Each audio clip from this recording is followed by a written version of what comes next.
Welcome to Indiana Sports Beat Radio, presented by Andy Morhonda of Bloomington. Know your role and shut your mouth, you jabroni! Fires upfield into the end zone. It is caught. Jelani Woods, touchdown, INDY! A 43-point night for Tyrese Halliburton. How do you like that, partner? Renew now, drives in low, throws up a shot. It doesn't go. Tipped up and in by Anthony Leal. Indiana takes the lead. It's pretty simple. I win. Google me. Now, here's your host, Jim Coyle. Hey, everybody. Welcome aboard. Welcome back from a great weekend. I hope it was a wonderful one for you and ready to get a great one started here on this beautiful Monday. And how could you not be ready? Starting things off, our good friend Greg Rakestraw from the ISB Sports Network. Greg, how was your weekend, sir? My weekend was full of basketball and a little bit of soccer. First week in June is always crazy in the best way possible. I had 4 basketball doubleheaders from last Sunday at the Meyer Gym in Scottsburg through Saturday night at what Mark Boyle calls, and I'm not disagreeing with him, the world's greatest basketball arena at Gainbridge Fieldhouse. And Indiana did a lot of beating on Kentucky, which, again, given you and my Southern Indiana background, we're always cognizant of being overlooked from the folks on the other side of the river. So in the 6 games Indiana played Kentucky, Indiana went 5-1. I'd say that's a pretty good week. Absolutely. A great run for those guys. And I'm a little surprised that they lost on Friday night, but I understand there was a technical issue going on down in Lexington. Yeah. I was not there. Well, I was just going to ask, was there ever a reason given for this technical foul on Flory Badunga? Yeah, the game was played in Lexington, Kentucky. That's the reason why. There you go. And again, I was not there on Friday night, but I was there when a 13-year winning streak against Kentucky was snapped, and it was one of the single worst technical fouls I've ever seen given in a game. Now, on that day, Jim, I'm not sure if that was a Kentucky guy put it to Indiana or if it was a guy that was working a double overtime game and felt like, you know what, I'm ready to go home now. So that may have been on lack of fitness 7 years ago and not on conspiracy. Again, I was not there, but I have called enough of Flory Badunga's games to know the next time that he talks trash to somebody or mouths off to an official would be the first. So to set the stage, Flory played 12 and a half minutes against Kentucky. He fouled out because of that technical foul with 10 minutes left to go. And again, this is not the deepest Indiana team. I think in terms of guys that are on D1 scholarship, I think you're looking at 6 players of this group. There's a couple other guys in Aaron Fine and Trey Buchanan. They're going to be preferred walk-ons in the Big Ten, going to Iowa and Purdue respectively. You put Flory on there, McDonald's All-American, and a potential NBA draft pick at some point in time down the line. He makes everybody better. And so once he exited the game, what was a very tight game at the time quickly became a 20-point Kentucky win at the end of it. Indiana led by 20 in the game on Saturday. Credit to Kentucky. They just kept plugging, just kept battling, and they had a shot to tie it with 3 seconds left to go. Indiana won 92-89. So does Indiana win that game in Lexington if Flory Badunga plays the entire time? Honestly, don't know, because, again, this was the year where the difference between the two teams was minimal, which is not often the case. But from the Indiana perspective, there will always be an asterisk on that Kentucky win because of Flory playing, again, a whopping 13 minutes when he played well over 30 in the game against Kentucky on Saturday night. Yeah, and I know my other question was, how the heck did he get 4 fouls in the first however few minutes of the game? It's like, my gosh, he must have got 4 with I don't know, 15, 20 minutes to go. Correct. So, again, 4 fouls of personal foul variety in less than 13 minutes. Jimmy, you can do the math on that. They still didn't get it done. So, but they got 1 out of them. But next year, just be happy that's a Kentucky team that still comes to Indiana to play on a regular basis, Jim. I guess that's the way we can look at it. There you go. Like 104-45, something like that is the all-time series, I think, just off of my just off of my memory. You But, nailed it. it's That was the unbelievable. series going into the week. So 105-46 now is Indiana's all-time margin. And what Indiana did with the win on Saturday is they avoided being swept. And, Jimmy, you got to go back to 1986, the last time Kentucky won both games in that series. That's amazing. So now what moves on forward for these guys? A lot of camps this summer. I know that they're all going to, and your job kind of switches. You don't have to do so much play-by-play, as you said, right now for a time being. Correct. So for me, this is a slower week for me. I've only got 3 nights worth of play-by-play. Indy 11 women's soccer Wednesday, Indy 11 men's soccer Saturday, and then the high school baseball state finals. I'll have the Friday night games. 1A and 3A are playing Friday night. So Bar Eve and Central Catholic on Friday night, followed by Brebeuf Jesuit and New Prairie. Then it's the 2A and 4A games on Saturday. That would be Providence, again, a school you and I know very well. Wow. Against Ileana Christian. Ileana Christian's an amazing story. They have basically been an IHSAA member for the last 4 years, and they are playing for a 3rd consecutive 2A state championship, although Providence has a similar track record of success when they make it to Indianapolis. That should be a great one. And then the 4A championship game will be Lake Central and Mooresville. And Mooresville has the top high school baseball player in the state named Hogan Denny, who is also a very good football player at Mooresville as well. He's heading to play at Indiana University. So that's going to be the nightcapper on Saturday night. I'll have the Friday night games. But as far as what's next for the guys that, you saw play, and the girls too, on Friday and Saturday, most of those players had already been on their college campuses. For example, Flory Badunga had been in Lawrence, Kansas, and flew back Tuesday night to play Wednesday, Friday, Saturday. Miss Basketball Chloe Spreen had already been down in Tuscaloosa and drove back to play in these games because these kids keep getting to campus earlier and earlier. So for most of the ones that did not, they then reported, frankly, yesterday to kind of start their college days. So that was literally the last event as a high schooler for all of those seniors in the state of Indiana, and they're now moving on to their respective colleges, unless you're playing at the D2 NAI level, or in one case on the girls' side, Adriane of Center Grove is going to go play at Army. So they all report in August as well. Is the Providence still coached by Scott Horning? Oh, Scotty retired a couple of years ago, so I think his last game was the state championship win against Eastside 2 or 3 years ago. And so Scott has retired as the head coach of Providence.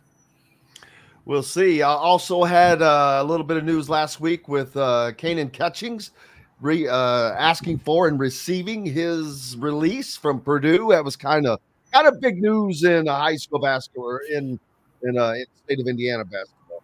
A little bit, but again, I'm not surprised. I'm honestly more surprised that Cannon showed up on campus in the first place.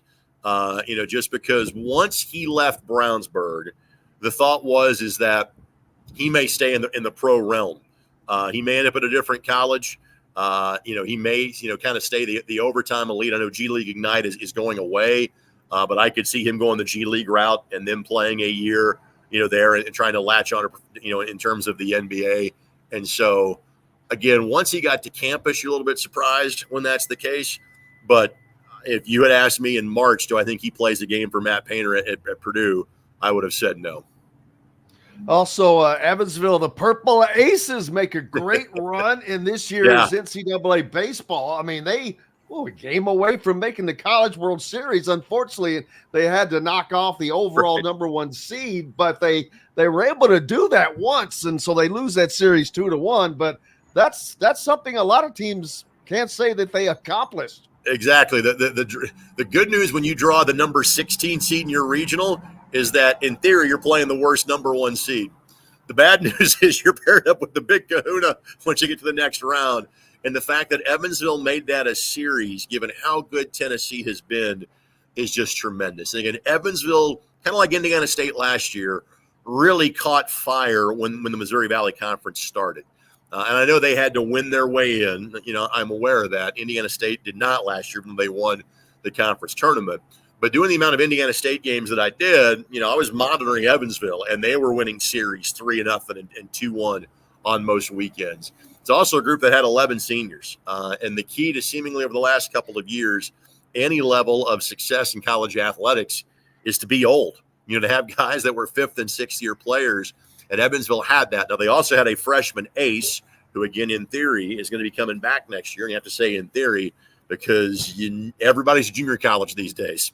You never know. Somebody could be opting out. Somebody could, frankly, get more money at a different place and end up pitching for somebody else. But it was a heck of a run by the Aces. And you got to tip your cap to the Missouri Valley Conference. In a landscape where things get harder by the day for schools at the low major level or the mid-major level to compete, the Valley continues to have successful programs. Think of what they're no longer a member. Loyola Chicago did from the Valley to make a Final Four. What Wichita State, again, no longer a member, did to make the Final Four in men's basketball. And now you've had back-to-back schools make the super regional round to get to the College World Series. And this is a league that is a one-bid league in every sport, yet they keep finding a way to get the job done. So very happy for Wes Carroll and the folks at the University of Evansville. And Indiana State, give them a shout out as well, as they're running basketball this past season was great. Baseball as well. Their program has also really, really been elevated. Unfortunately for them, both coaches of those programs have moved on, and that's the nature of the beast too many times. Yeah. But they got there. Exactly right. And to complete the story, Mitch Hanna's is going to be accepting a deal to be the new head coach at the University of South Florida. That's the team Indiana State played to open the season. USF, is in the American Athletic Conference. I don't remember which directional Florida was in what league. Basically, Mitch was making just shy of $200K in Terre Haute. Now he's going to be making well over $300K as the head coach at South Florida. And honestly, this was kind of the time of transition for that program. As I mentioned, there was a lot of older players in the Indiana State team. They basically played 7 seniors and 2 juniors. And I think the one junior, the leadoff man in Randall Diaz, is a likely draft pick. And I know he homered in the regional round of the tournament. In their loss to Illinois, I know he did. They got shut out in their other loss to Kentucky. And obviously Kentucky's pretty good, and they're making the College World Series for the first time. But if Mitch Hanna's was going to make a move at Indiana State, this was the time, because this is kind of going to be the reset and the shuffling of the deck. Historically, Indiana State has been successful. This has been their most successful stretch of all time. They have made 5 of the last 6 NCAA tournaments for baseball. But you got to remember, they made the World Series back in '86. They've made the postseason under multiple different managers. And so there is a foundation for success there. So hopefully whoever the new head coach is going to be, whether it's a current member of Mitch's staff or somebody completely different, hopefully they can hit the ground running in Terre Haute, because they have ignited a fan base in the Wabash Valley. That is for sure. Yep, they've certainly been supporting their fans, and losing him is tough. But another difference is, nothing against Terre Haute, but Orlando's probably a little nicer climate, I'm going to guess, than say Terre Haute. Again, Central Florida is Orlando. South Florida is Tampa. I was thinking Central Florida, not South Florida. Some people in Tampa would say Orlando is the Terre Haute of Florida, but that's a conversation, Jim. I would not disagree with that. I've heard that many times. So what is up next for you? So soccer will kind of be the dominant thing that I'll do for the next few weeks. Again, I get to do the baseball state finals as the last IHSAA championship of the 2023-24 schedule. But amazingly, Jim, I actually get some time off coming up in a couple of weeks. So I will be going incognito witness protection program. I know that it's kind of cloudy outside, so you can't see the facial hair. I'm growing the beard. It's going to become a mustache. That way nobody recognizes me. Well, I hide for about 10 days at the end of June and early July. Well, as long as you don't speak, you'll be okay. That voice is too recognizable. I'll see if I can throw my voice, go in a higher pitch. Go. Buddy, we appreciate you and hope you have some good days off and look forward to it. All right, buddy. We'll talk to you next Friday or next Monday. See you, buddy. Absolutely. Greg Rakestraw from ISC Sports Network joining us here on this Monday, kicking things off on Indiana Sports Beat Radio, brought to you by Andy Moore Honda. Get more to your door with AndyMooreHonda.com and the best in new and used vehicles. And also the Autograph app, where real fans get unreal rewards, the first app to track and reward fans for loving what they love most, turning passion into access and experiences. Download the Autograph app in either the Apple App Store or Google Play today. Autograph, where unhinged fandom meets unreal rewards. Make sure you use ISB Media as your sign-in code. We're back with the man, the shot father, Todd Leary, right after this. In the market for a new or used vehicle? Well, nobody beats the prices and selection of Andy Moore Honda in Bloomington. Right now, get a brand new Honda with no payments for 90 days. That's right, 2023 and 2024 Honda Pilots, HRVs, CRVs, Honda Ridgelines, payment-free for 90 days. Or get 0.9% APR financing for 36 months on a 2023 Honda Ridgeline. Go to AndyMooreHonda.com and get more to your door. If you're looking for a home in the Indianapolis area, you need Cheryl Sizemore from RE/MAX Advanced Realty. Cheryl Sizemore has over 2 decades of experience, and that could be the difference in you getting the home you want in today's tough housing market. Reach out to Cheryl Sizemore from RE/MAX Advanced Realty at Cheryl@IndyHomePros.com or 317-298-0961. Cheryl Sizemore from RE/MAX Advanced Realty. Let Cheryl Sizemore get you in the home you want today. Cheryl@IndyHomePros.com. Looking for someone to cater your next corporate event, family reunion, or tailgate? To some, a garnish may be nothing more than just a decoration put last on a plate. But in Bloomington, catering starts with Garnish Catering. Serving all of Bloomington and surrounding areas, Garnish Catering is waiting to help make your next event one to remember. Planning a great event shouldn't have to be stressful. Whether we quote you just for catering or a total event package, you can trust that you're making the right choice with Garnish Catering. Visit garnishcatering.com. That's garnishcatering.com. Garnish Catering is a proud partner of WOW Food Group. Whether it's a night out with the family, after work with colleagues, or catching the game with friends, Bubba's 33 is the place for you. Bubba's 33 offers a mouthwatering menu of selections that are all made from scratch every day. The portions are big, but the prices are small. And with over 50 big screen TVs, you'll never miss the big game. Bubba's 33, pizza, burgers, beer. Country living is just a swing away. It can be hard to find the exact home that fits your family's needs, so there couldn't be a better time to build a new home with Property Shore Construction. Now building exclusively south of Bloomington within the Stonecrest Golf Community. Choose from one of the gorgeous Stonecrest Signature Series house plans. We have several lots available with scenic views of the golf course. Contact Amy Rhoda with Revesco Real Estate for additional information. 812-583-0919 or go to mystonecrestliving.com. That's mystonecrestliving.com for more details. Formerly BB's Chop Shop Market and Table is located on South Walnut in Bloomington and is your one-stop shop for high-quality meats, bakery items, and now fresh seafood. Chop Shop Market and Table has the largest selection of in-house made products around and everything you need to make a gourmet meal at home. Or pick out a tomahawk steak or a grouper filet and enjoy it cooked to perfection in Chop Shop Steakhouse.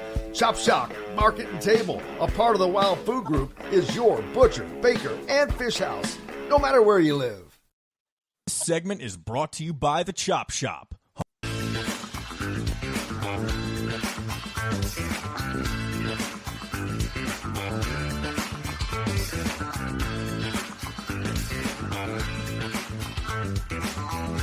Welcome back on this Monday. Thank you so much for being with us here at Indiana Sports Beat Radio. Jim Coyle with you as always. Brought to you by Chop Shop, our good friends over there, where you can find the Indiana men's and women's basketball shows and football coaches shows. Your local meat shop, bakery, no matter what you need, they've got it all going, including some great Wagyu steaks. Joining us now, the shot father, Todd Leary. I changed that a little bit. I think we like that. From myjumpshot.com. Don't forget, for those of you that have whether it's a kid, a friend, know anyone you know, go to myjumpshot.com and watch the shot improve quickly. As a matter of fact, I hate to keep bragging on the same guys, Todd, but Trent Sisley had a great game against the seniors when they played in the All-Star game. He hit, I think, 5 of 4 behind the line. And that's one of the guys that you had worked with recently. And I can see his shooting has definitely not that he wasn't a good player. Obviously, he's a great player. But his three-point shooting is just eked up. You can just see that. Yeah, a lot of it with him had to do with confidence. You know, we tweaked a couple little things. He has great feel for the game and great touch overall. So it wasn't some dramatic changes we had to make. And you know, the best part about him, and this has nothing to do with his shot, this is about him in general, is he wanted to learn. He wanted to get better. That's probably the biggest thing that that I have to hurdle. The battle you have when you're dealing with the player is because, and I was one of those players that at 18 years old, I didn't think there was a whole lot you could tell me that would improve me at basketball. You just don't have any idea how big the game gets, you know, when you move up levels.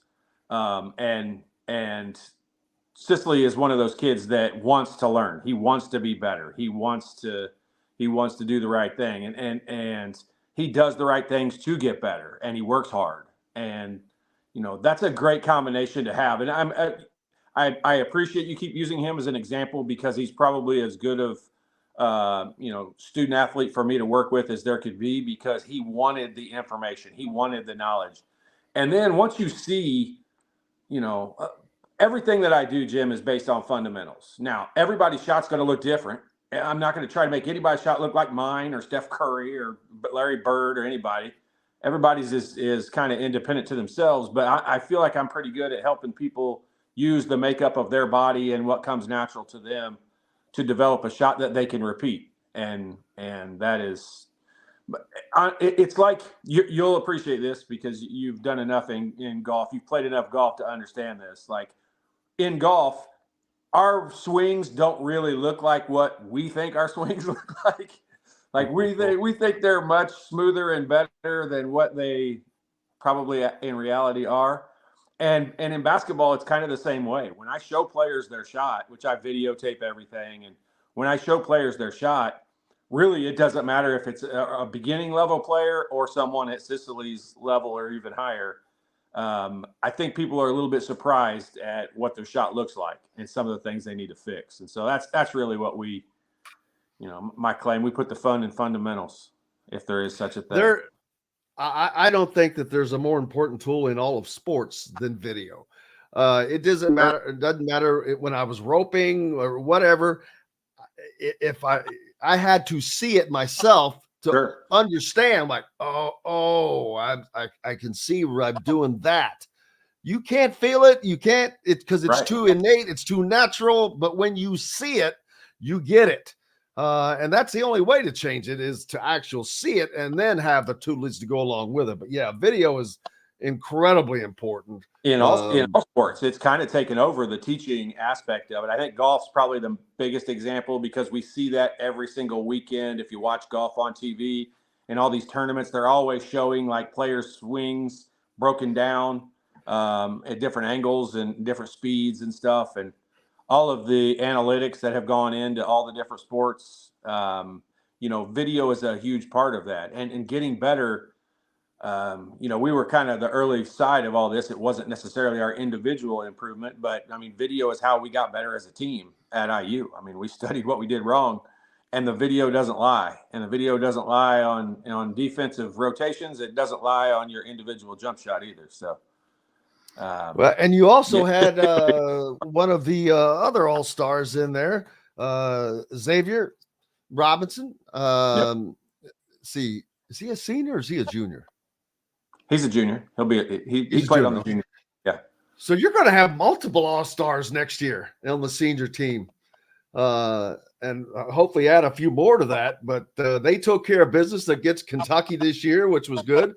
They didn't beat the seniors, but damn it, that was a good game. 104-96. And you're playing against Flory Badunga, who is one of the best players in the country. Who I was not at the game in Lexington, but I saw too. What a screw job Indiana gets. They foul him out on a fifth foul, a technical foul, in which he has never had a technical foul in his high school career ever, and did not say a word, and there was no reason given yet. I've not seen that. I'm like going, you got to be kidding me. That stuff. So it really goes on still. People get screwed. So if you think not, baloney. But that's kind of weak. But man, he's gonna be a tough customer, huh?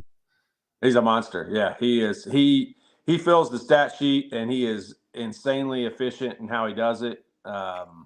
Yeah, I mean, he's really, really good. Like the interesting part, like, you know, I go back to, I think I say this every week. I use a different example, but I used Liam McNeely last week. Like, these guys are not from the state of Indiana. I know Flory Badinga played his high school career here, but he didn't grow up loving Indiana University or Purdue University or Notre Dame or Indiana State or whatever. Like, or having an understanding of Indiana high school basketball, for that matter. Right. And so, like, I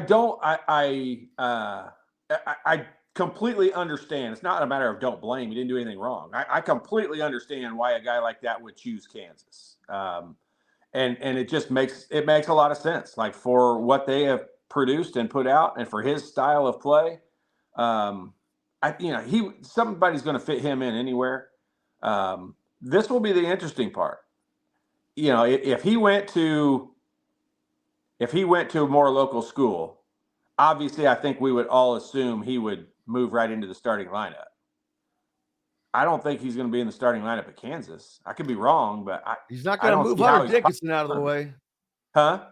He's not going to move Hunter Dickinson out of the way. That's for sure. No, and it's a great backup, I guess, to have. But boy, you've got the NIL money's probably the same no matter how many minutes he plays. But you know, that's a difficult situation, because how many years is he planning on being? I think Duke deals with this a lot, where they'll get, you know, multiple big time recruits. Kentucky obviously deals with it a lot, where some of these guys that come in that have, you know, been a star their whole life, they come in and now they're a role player. And I could be wrong. Maybe Badinga will even make a faster jump than what we expect. But I mean, it's going to be tough for him, I think, to see a ton of minutes at Kansas.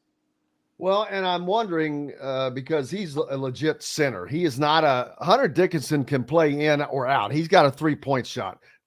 Flory does not stand out and shoot the three, to my knowledge, but he is 7'2". So I didn't realize he was that big. My gosh.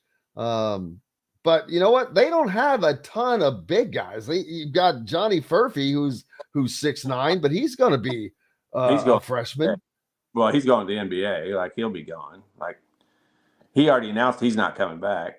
So that's, as far as bigs, they're not a big team. They're more of a team that's more athletic. They've got all these guards. Of course, they just lost Elmarco Jackson, probably for the season next year, who was a freshman last year and played a ton. Not that this is about Kansas, but just about college basketball in general, because they were probably going to be one of the top teams and still will be. But it just shows you how quickly things can change. Even with Indiana, that seems to have happened more to Indiana in the last couple of years. They've got their thoughts coming into the year. Like last year, Mike Woodson was counting on Xavier Johnson to be that guard that he had become, and kind of lost some of that. But then the injuries nonstop. Now they have a litany of guards. They've got like 6 or 7 guards now, and that's depth that they have not had under Mike Woodson for certain. But all of these guards can play. I mean, you go all the way down to Anthony Leal, and you're starting at 2 guys that are in there. Then there's the guys that have been here: Gabe Cupps, Trey Galloway. So they have depth at guard, and then Ja'Kai Newton. You've been to practice. I have no idea what this guy's going to be like. I've never seen him practice. He's always been hurt anytime I've ever been there. And so I haven't been there this summer, obviously. But I mean, I've never seen him. He's had a leg brace on every time I've ever seen him in person. So I've never seen him actually do anything. I saw the picture of him doing the high jump thing, or the vertical jump thing, and that I have no point of reference in how high he's one of the most athletic looking specimens, period. I will say, I love telling this story. I had him on. It's been over a year ago because it's just before he joined the team. And for those of you listening on radio, we also, have it on. You can find the show on YouTube. And he did the entire show, or the entire interview, rather, shirtless. I'm not kidding. If I look like that, I might do that too. I think that was my response. I think that was my response afterwards. You're safe. This shirt isn't coming. The people don't have to worry about that happening here. But that was my comment. I'm like, well, I guess if I had that body, I'd probably do it too. But man, he was as comfortable as he could be. Which is a good thing, because that shows you someone who's that comfortable is probably going to be that comfortable on the court. Yeah, I mean, he's probably, I know a lot of fans, including myself, are excited about some of the new guys that are coming in and how they're going to fit in and how they're going to work as a unit and all that.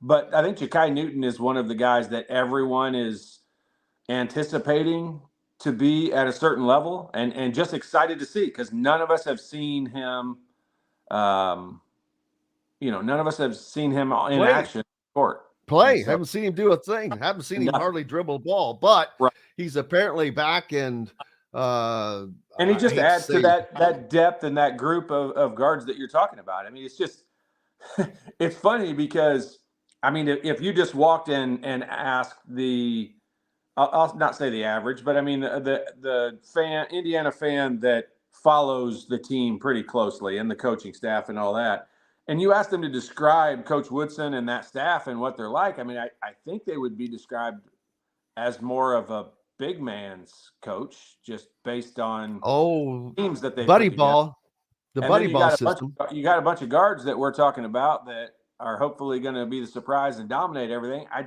just hope that we have a team that plays fast enough for all of those guys to, enjoy, play well together, create something that's difficult for other teams to guard, rather than just walking it down the floor and everybody knows you're going to throw the ball.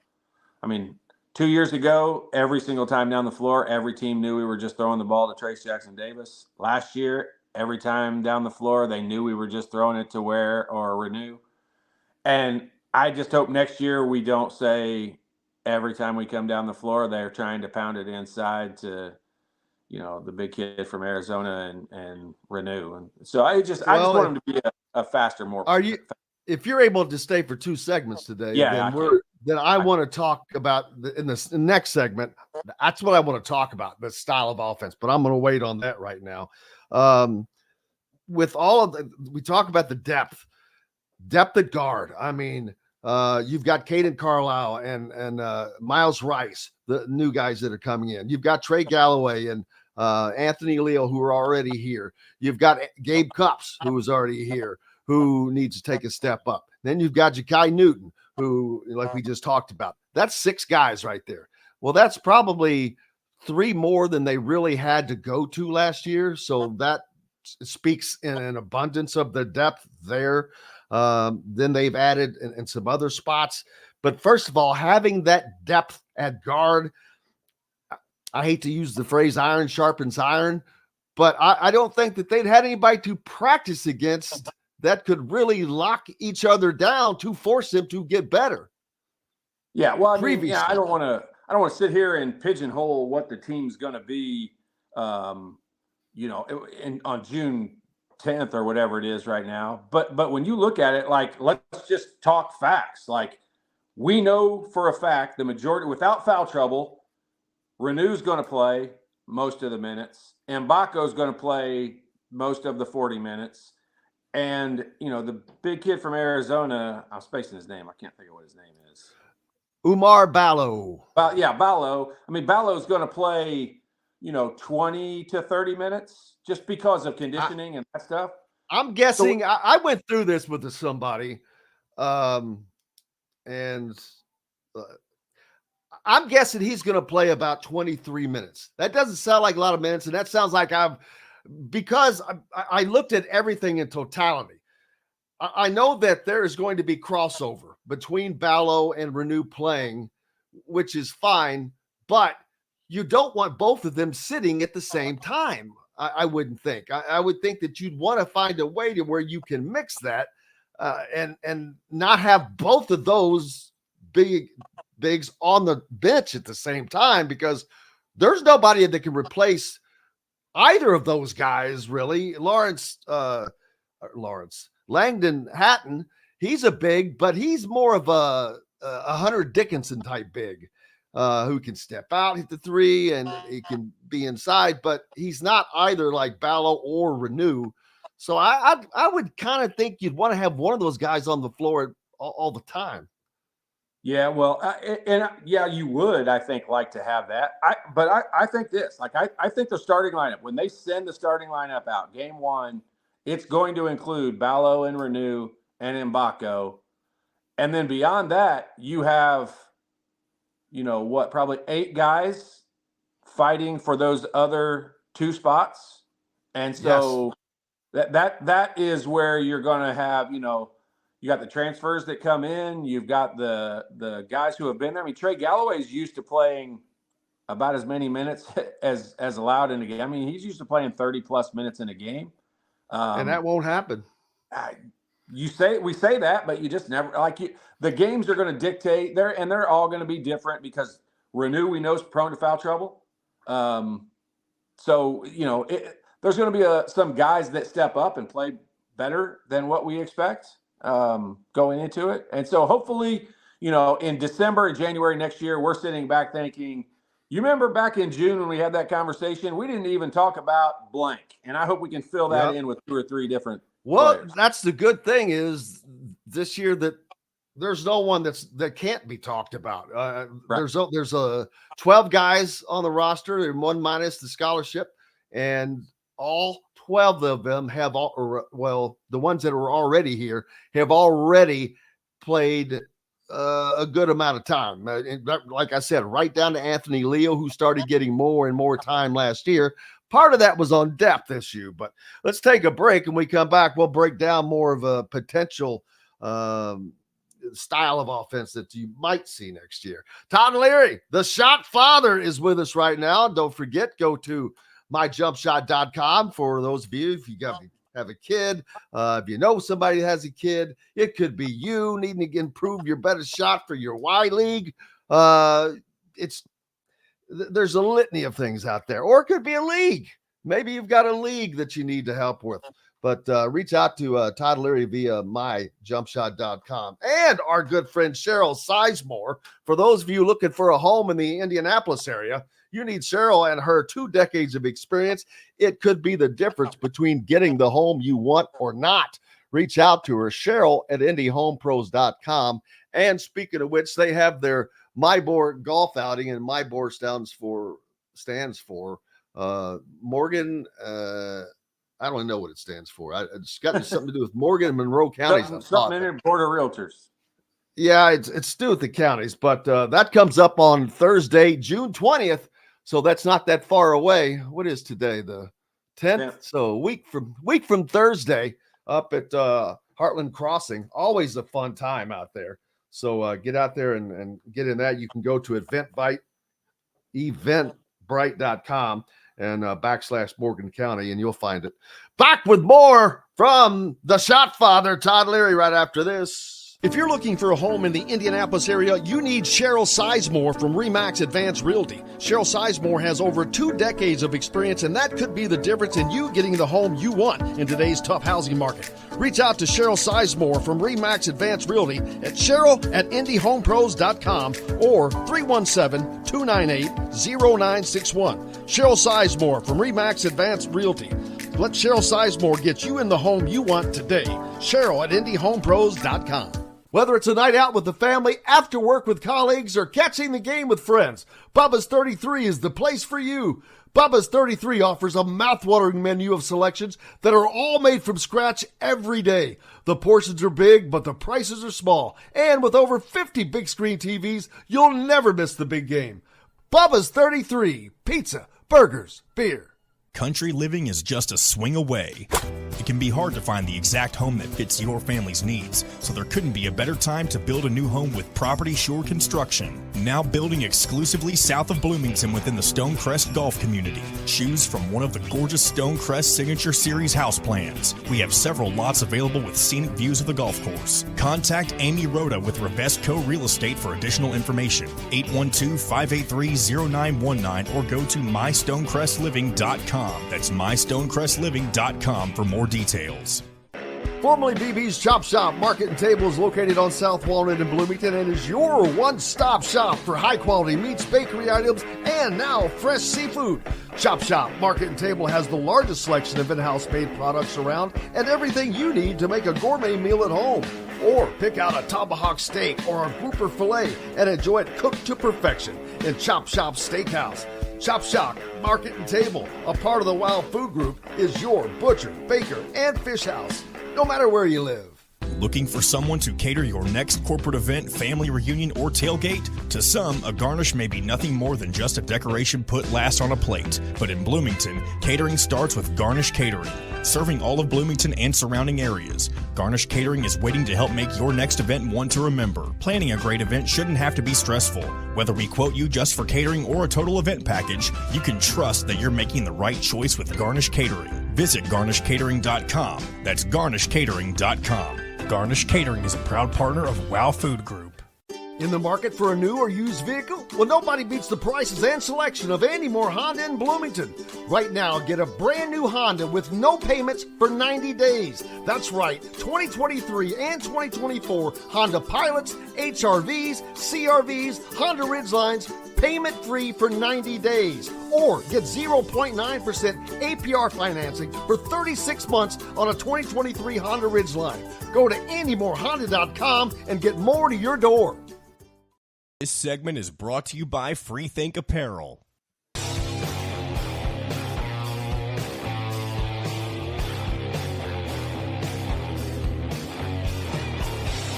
Welcome back, Indiana Sports Beat Radio on this Monday. I'm predicting this is the last spectacular weather weekend of the summer. As I see the forecast is about to ratchet up a little bit, Todd. It's been unbelievable. Man, I wish I was playing golf right now. I saw some people out there already, but you know the good Midwest Open Pro-Am coming up at French Lick? I have no idea what it really is, but I've seen that advertised, so it ought to be pretty fun. It's Pro-Am, so I don't know what pros are going to be there. Well, they usually play LPGA event there every year. And then I know I saw something about, I think the seniors are playing maybe like the Senior Open. Well, they've got the Corn Ferry Championship is going to be there. Oh, is it? I know that. But this is down in Evansville or Newburgh at Victoria National. But I know that they did away with that. So are the played that course? Are the good folks at United Leasing still doing since it's going to be at French Lick? I have no idea anything about this really, other than I've just seen it a few times from French Lick, but I'm trying to figure out who's going to be there because it's on a Tuesday, June 18th. And I'm like, all right, so that's a time where real pros could actually be there since it's next week, but not on a weekend. The U.S. Open's this week. Yeah, I don't know. It's got to be an LPGA or a Champions Tour event. Yeah, I think it's a. Yeah, I don't know. know. Who knows? Surprised you've never made it out onto the Corn Ferry Tour. Yeah, there's a different level between being good at Eagle Point and good all over. Even those things, you have to be playing every day. Those guys are playing every day. Well, those guys are practicing hitting balls for 6, 7, 8 hours every day, putting and all that. Like, we would all get a lot better. I'm not saying any of us would get to that level, but we would all get pretty good at something if we did it for that much time every day. free throws that amount of time every day. There you go. Before I get to what style I was going to talk about, Kanan Catchings.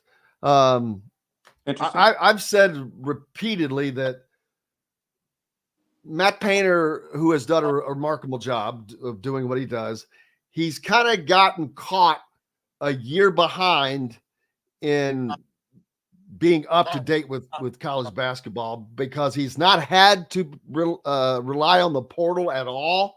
He's had all his guys that have stayed there. And then as soon as the season was over, Ethan Morton, who had a 5th year remaining, a long 4-year player, and Mason Gillis, not only a 4-year player, but the Big Ten 6th man of the year, who hit more 3-point shots than Braden Smith last season, also had a 5th year to use, but Matt did not have the room because he's bringing in 6 freshmen.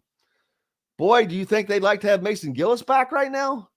That's going to be a gigantic loss for them because even with bringing in those 6 freshmen, they've got a few sophomores.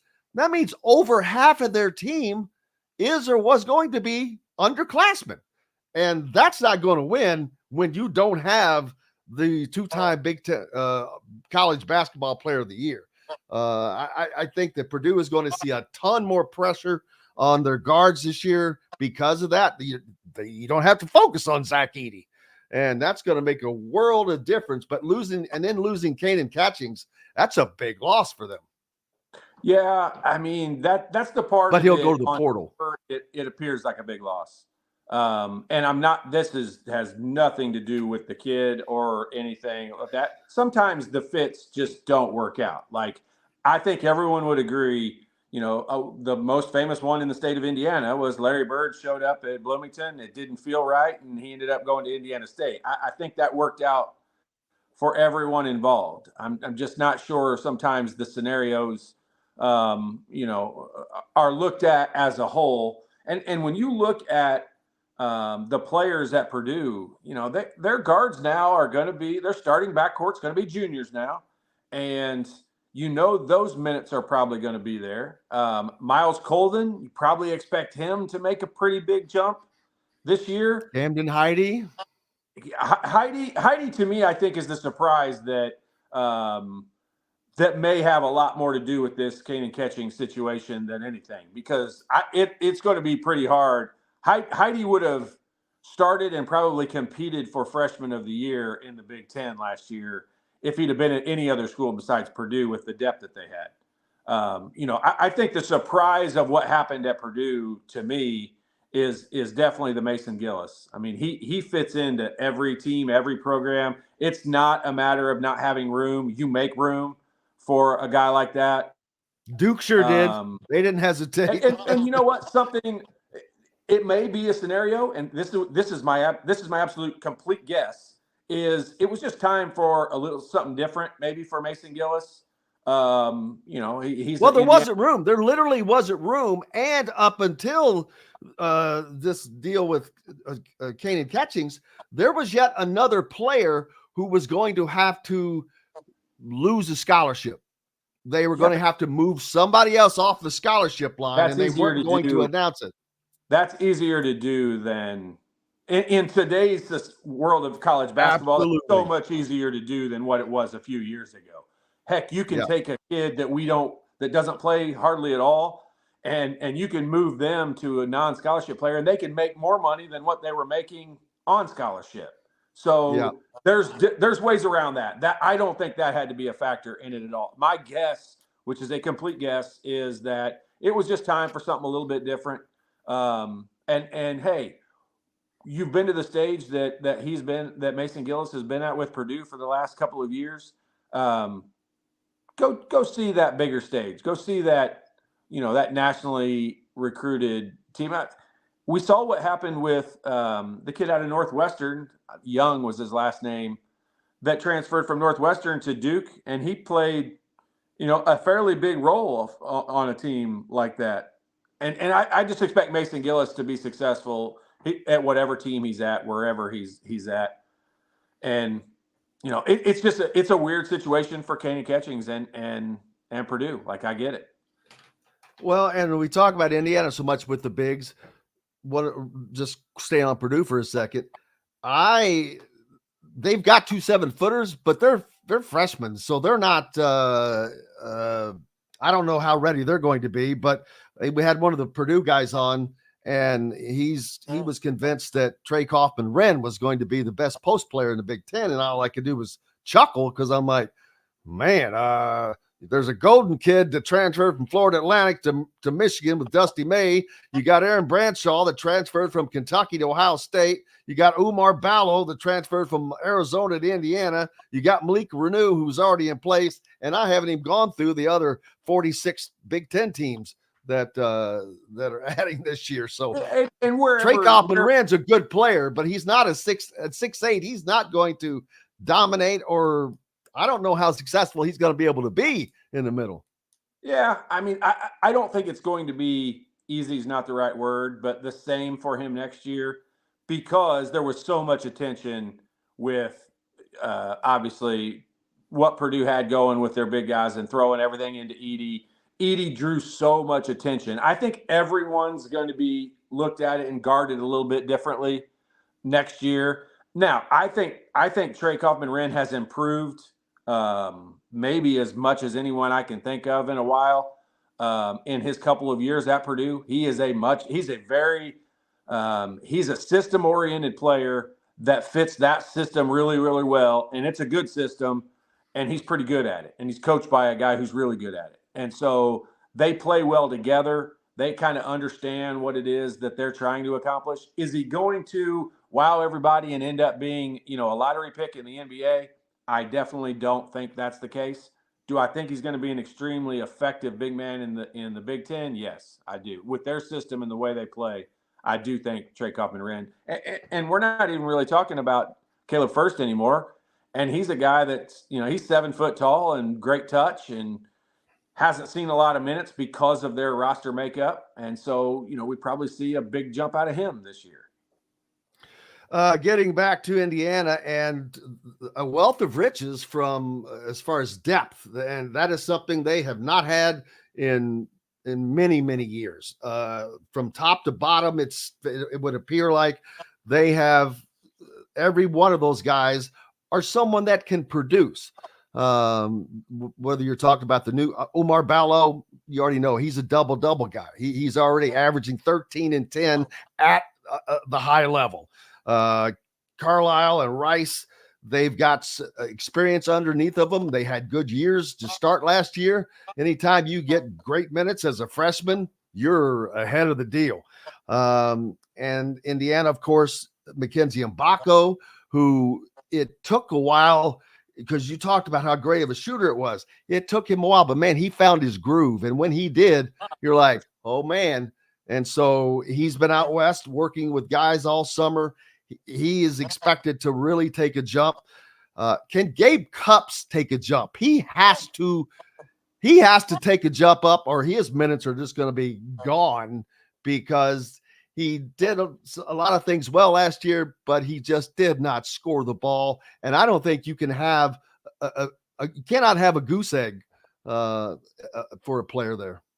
Yeah, you can't. And I'm gonna, I'm biased when it comes to this, and I'm admittedly biased when it comes to this, but I think this is true. I think Indiana's success next year, they're going to get very solid play, and they're going to win some games just based on their inside play, just off of Renew and Ballo, and we'll throw Mbako in there as a big 3, small 4, however you want to play that. But they're going to win some games off of that talent coming up this year. To win the big games, to compete for a Big Ten title, they're going to have to shoot the ball well. And all those names that you just said, the guys that transferred in, you can add Anthony Leal and Trey Galloway. You mentioned Gabe Cupps. You add him on that list, and then you've got to take what we know about the guys who were injured in past years. Ja'Kai Newton, is he going to be able to shoot the ball? You take that clump of 6, 7 players, 8 players, and who can shoot the basketball? who can put the ball in the basket. And I know it's not all shooting. I'm not saying they don't take the ball to the basket. I know that's one of Miles Rice's big things that he's really good at. I get that. But if they can't shoot the ball, Jim, they're not going to be very good. They're not going to be consistently good. And we would be crazy to think that this team is going to be better inside this coming year than they were last year, although Renew's a year older. But the guards are going to have to be able to shoot the ball. And that's what scares me, because I just haven't seen the improvement in shooting with anybody on that roster over the time of not just this coaching staff, but the last 10 to 15 years of Indiana basketball. Shooting has not been a priority, and I'm afraid it's still not. Yeah, Bryson Tucker, a freshman coming in, 5-star freshman. Don't know anything about what he will actually be able to do in a game, because he's the Mackenzie Mbako of last year that we thought was going to be so and so. But that's Mackenzie Mbako, of course. I expect him to be able to do that, but the Ballo Renew thing, are they gonna? Is this gonna be buddy ball 3? Yeah, I mean, are they going to gel together? That's going to be a big key. Is how will they play together? I think if you look at it overall, it should be a good thing for Renew. Like, Renew should be able to move away from the basket a little bit. He's good inside, but it's like what you mentioned about Trey Kaufman-Renn. Malik Renew's 6'8". He's not 6'11". He's not 7'1". Like, he's 6'8", 6'9". We don't want that to be our power forward or our power center inside that's trying to score around people. You want a power center scoring over people and through people. And if this allows Renew to move back to where he's playing at 15 feet, 10 feet, facing the basket a little bit, then that's when I think those guys can really play well together. We'll certainly find out, man. What's up next for you? Just training stuff. It's a good month for working out with kids because it's high school basketball month. The month of June is always high school for the younger kids, so that makes it fun. Yeah, all kinds of stuff coming up in that regard. Well, I'll try to talk about that next week with the IBC stuff going on. It's kind of a down period. All stars are over. You've got until July until the 3SSB and the EYBL championships take place. In about a month from then, all of the guys that we talked about at whether IU or Purdue, whatever, they're on campus now. Those guys are all summer camp has started. So that's just mainly conditioning and all of that. But it's the beginning. It has arrived. Yep. So there isn't. Well, brother, we appreciate you as always. We'll see you soon. My pleasure. Enjoy it. See you next week. The Shot Father, Todd Leary. Make sure you go to myjumpshot.com and check that out for all of those of you that can use that service. It's also brought to you by our good friends at FreeThink. FreeThink will take care of all of your printing needs, and we're not just talking about merchandise here. FreeThink apparel, or they wrap vehicles. They do all kinds of stuff, promos, merchandise, whatnot. But their team of industry experts work with you to design a professional-looking sales-generating web store for your custom-designed apparel or promotional merchandise. From large corporations, small businesses, high school sports teams, national accounts, FreeThink Apparel delivers no matter where you are in this country. Visit freethinkapparel.com. Get printing. Up next, speaking of printing the newspaper, baby. Dustin Dopirak from the Indy Star joins us. Back with more right after this.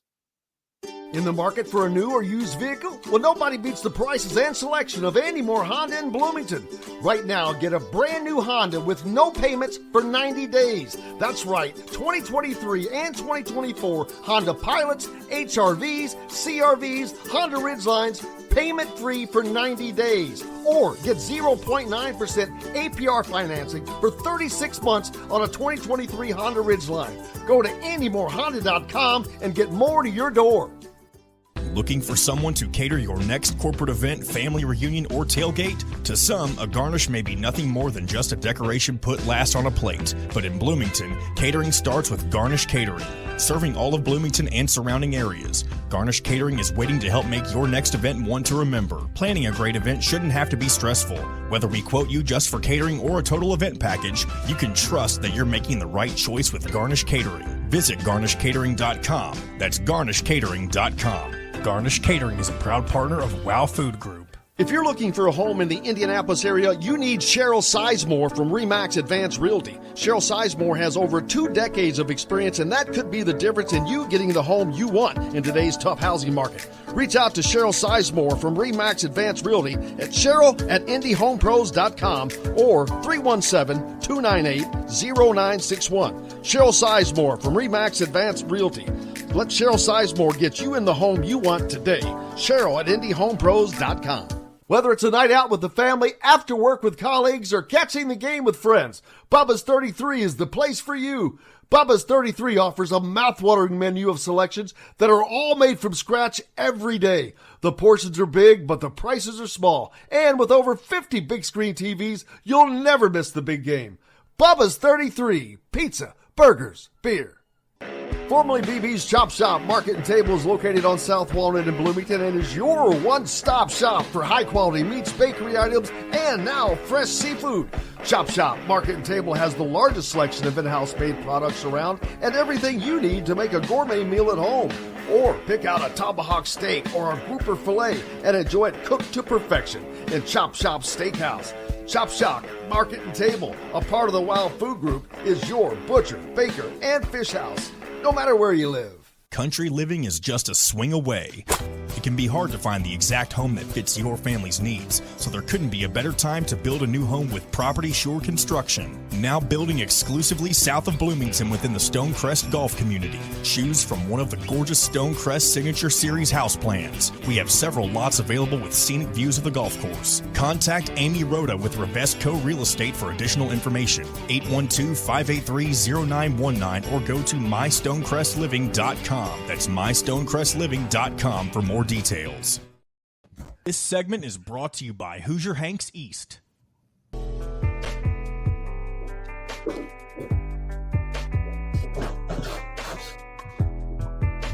Welcome back, Indiana Sports Beat Radio here on this Monday.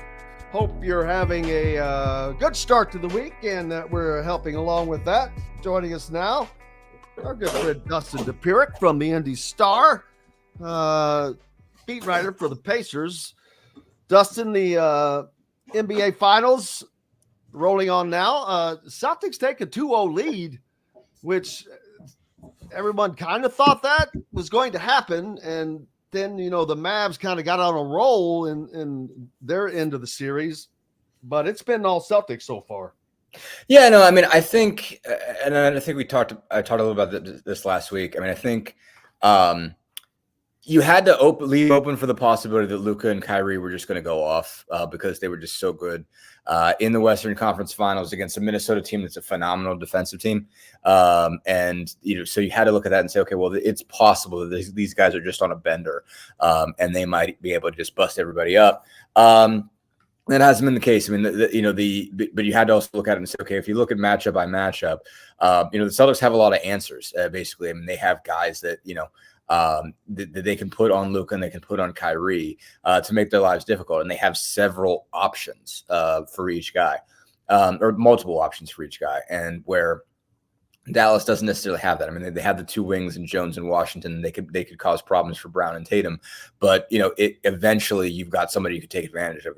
Kyrie's an okay defender. Luka's playing better defense than he probably ever has, but he's not a good defensive player. So they had options that they could take advantage of, but you could just say, okay, well, Luka's just that. Luka might just be that good because Luka is the best player in the series. But what's happened so far is Luka's been phenomenal, but they've done a really good job of bottling up Kyrie.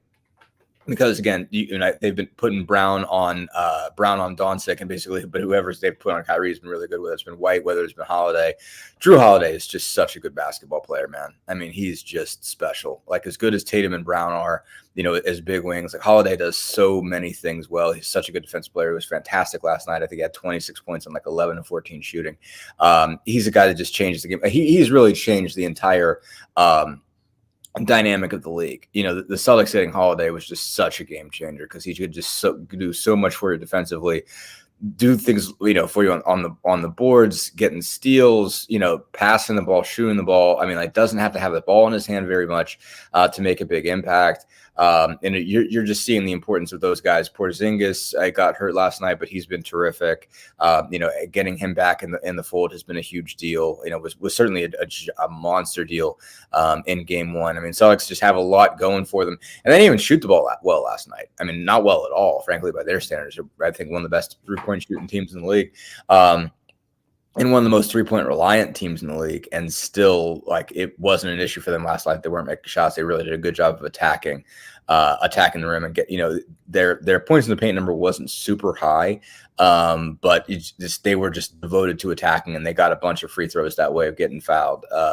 Just getting downhill, and so they look really good. I mean, they have that look of a team that can just turn it on, when they want to, basically, and just sort of whatever Dallas, in each of the first two games has gotten back to the point where it's been manageable, and you're like, Dallas is right here. And then the Celtics have immediately been like, no, it's not.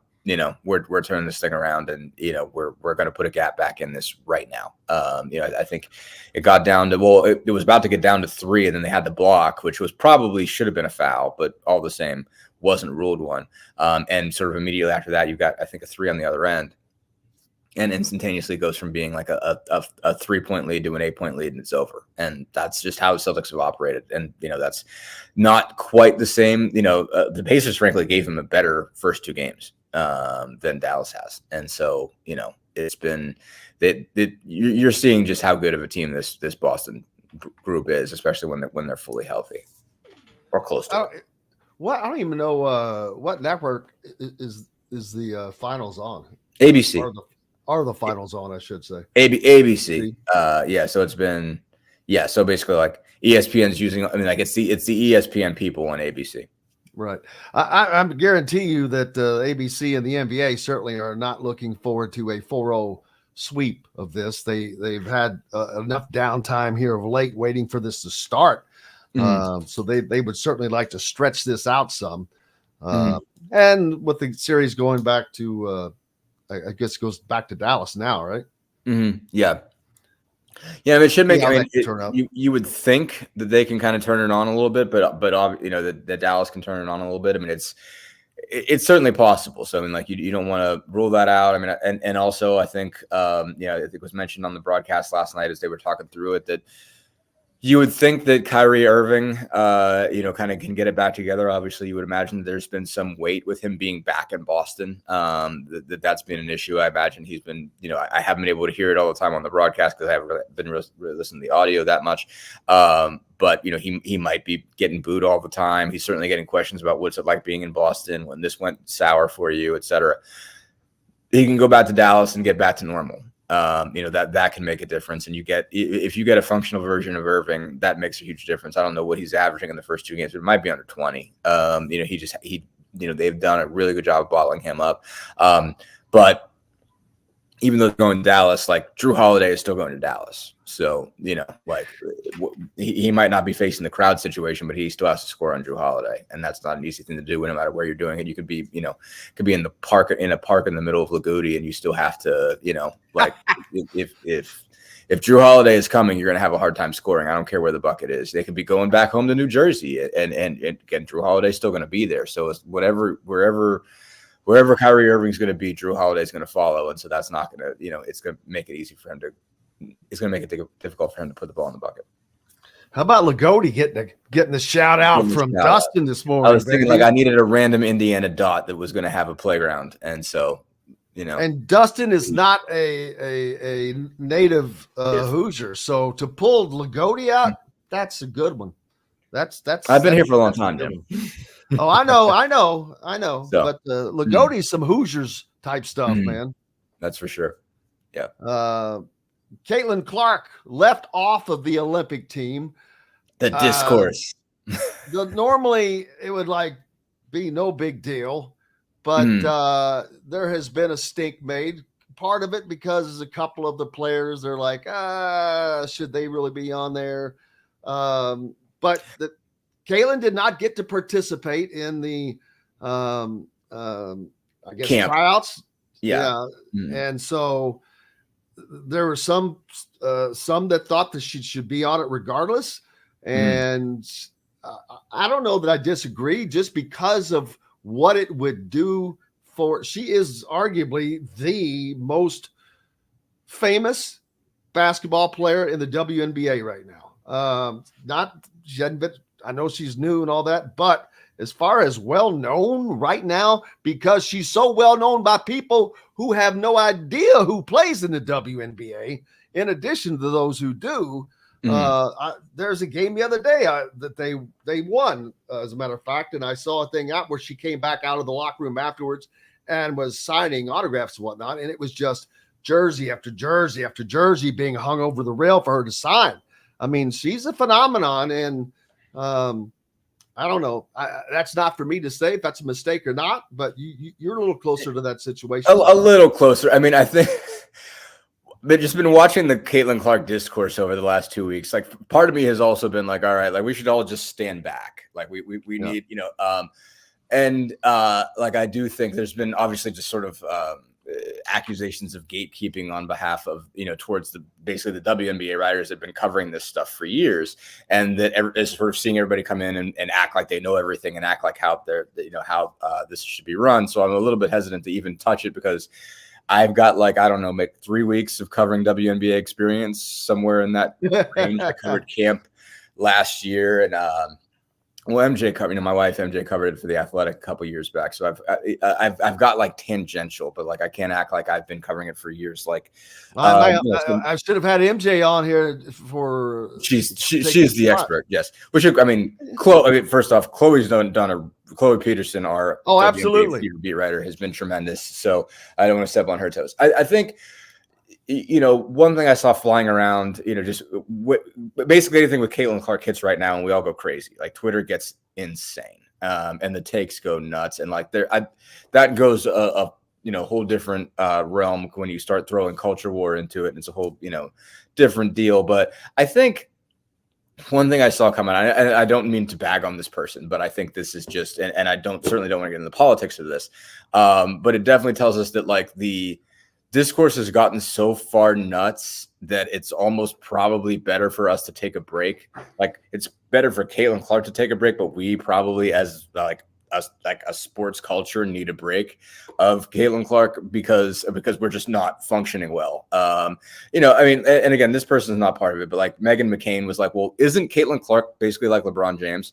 And but you got to realize that's what we're putting out. That's if you're not a sort of consistent women's basketball player, because she was like, okay, I'm not really an expert on this, but you guys are talking about her like she's LeBron James. Why would you leave LeBron James off? And I think that's kind of the deal where we have built her up that she's the most accomplished player that's ever lived, and you got they're gonna put 12 players out there that are incredibly accomplished. And there's nobody on that team that's been in the league for less than 5 years, so we're not, it's not like they put Angel Reese on there and they put all the other rookies and they just stuck it to Caitlin. There's nobody on there that hasn't been in the league for 5 years. This team is loaded, and the best argument there is, and I think this really tells the tale here, because on the flip side, if this were the guys, we would never have this discussion. If you imagine a similar character, probably as I understand it in terms of how I'm seeing the debate, the best argument for who you should leave off is leaving off Diana Taurasi. And so flip that around. Imagine the 39-year-old that's won 6 golds. And if we're talking about leaving her off for the rookie, never have that discussion. It would be the opposite. It'd be well, you have to get that player in. That's what's good for the league, is to get the one who's been there, established, give him his swan song, give him his last ride. You can't leave off somebody like that that's been that accomplished. So the fact that we're even talking about leaving out somebody who really has established one of the greatest, women's basketball careers of all time. That we're saying we should leave that off for the rookie because the rookie is the bigger deal right now. Like that kind of tells you how far the discourse has gone nuts. It's just like we would never do that on the flip side. Never. Like we would always sort of make room for the guy who's done it and won. It's like it doesn't matter if he doesn't play. He gets to, wave and say goodbye and say thank you. Like we would always play for that. If we're going to have somebody on there that you could argue isn't the best right now, we would always argue for the person who's been there the longer time and gets to sort of have that walk away where Caitlin, the rookie is going to have all these other opportunities. So like if we're going between that for sort of not sentimental value, but like thinking of non-basketball value, we're generally going to give it to the person for the experience, for again, for like lifetime achievement award, that kind of thing. We're talking about this woman as though she's already owned the league. And that hasn't happened. Again, she's been really, really good, for as much as she's caught as for the gauntlet that she's been through. I mean, her numbers are, obviously the turnover number is really, really high, but I mean, you've had some good moments in that start. But like, there is a thing of like, if we don't want to like, you don't want to ride this wave just until it crashes, like for one thing, you're running this girl ragged. I mean, like they're trying to take advantage of all the TV windows to start with and getting her like really tough games out of the box.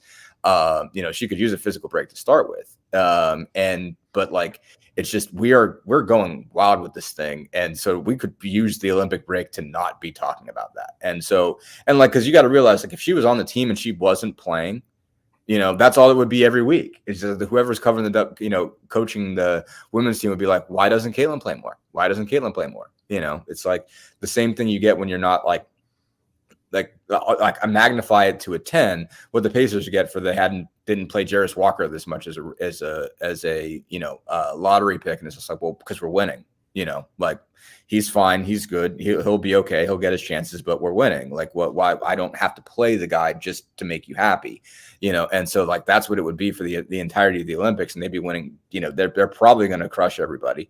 But it's like, I don't think that, that has to be, I could see it saying like, I don't want this to be like every single press conference has to be about Caitlin Clark. Like, I get that desire. So she hasn't earned her way yet as much. Yeah. As I mean, yes, I don't want to do anything to kind of put it against Caitlin. I mean, she's done everything you could ask a person in her position to possibly do.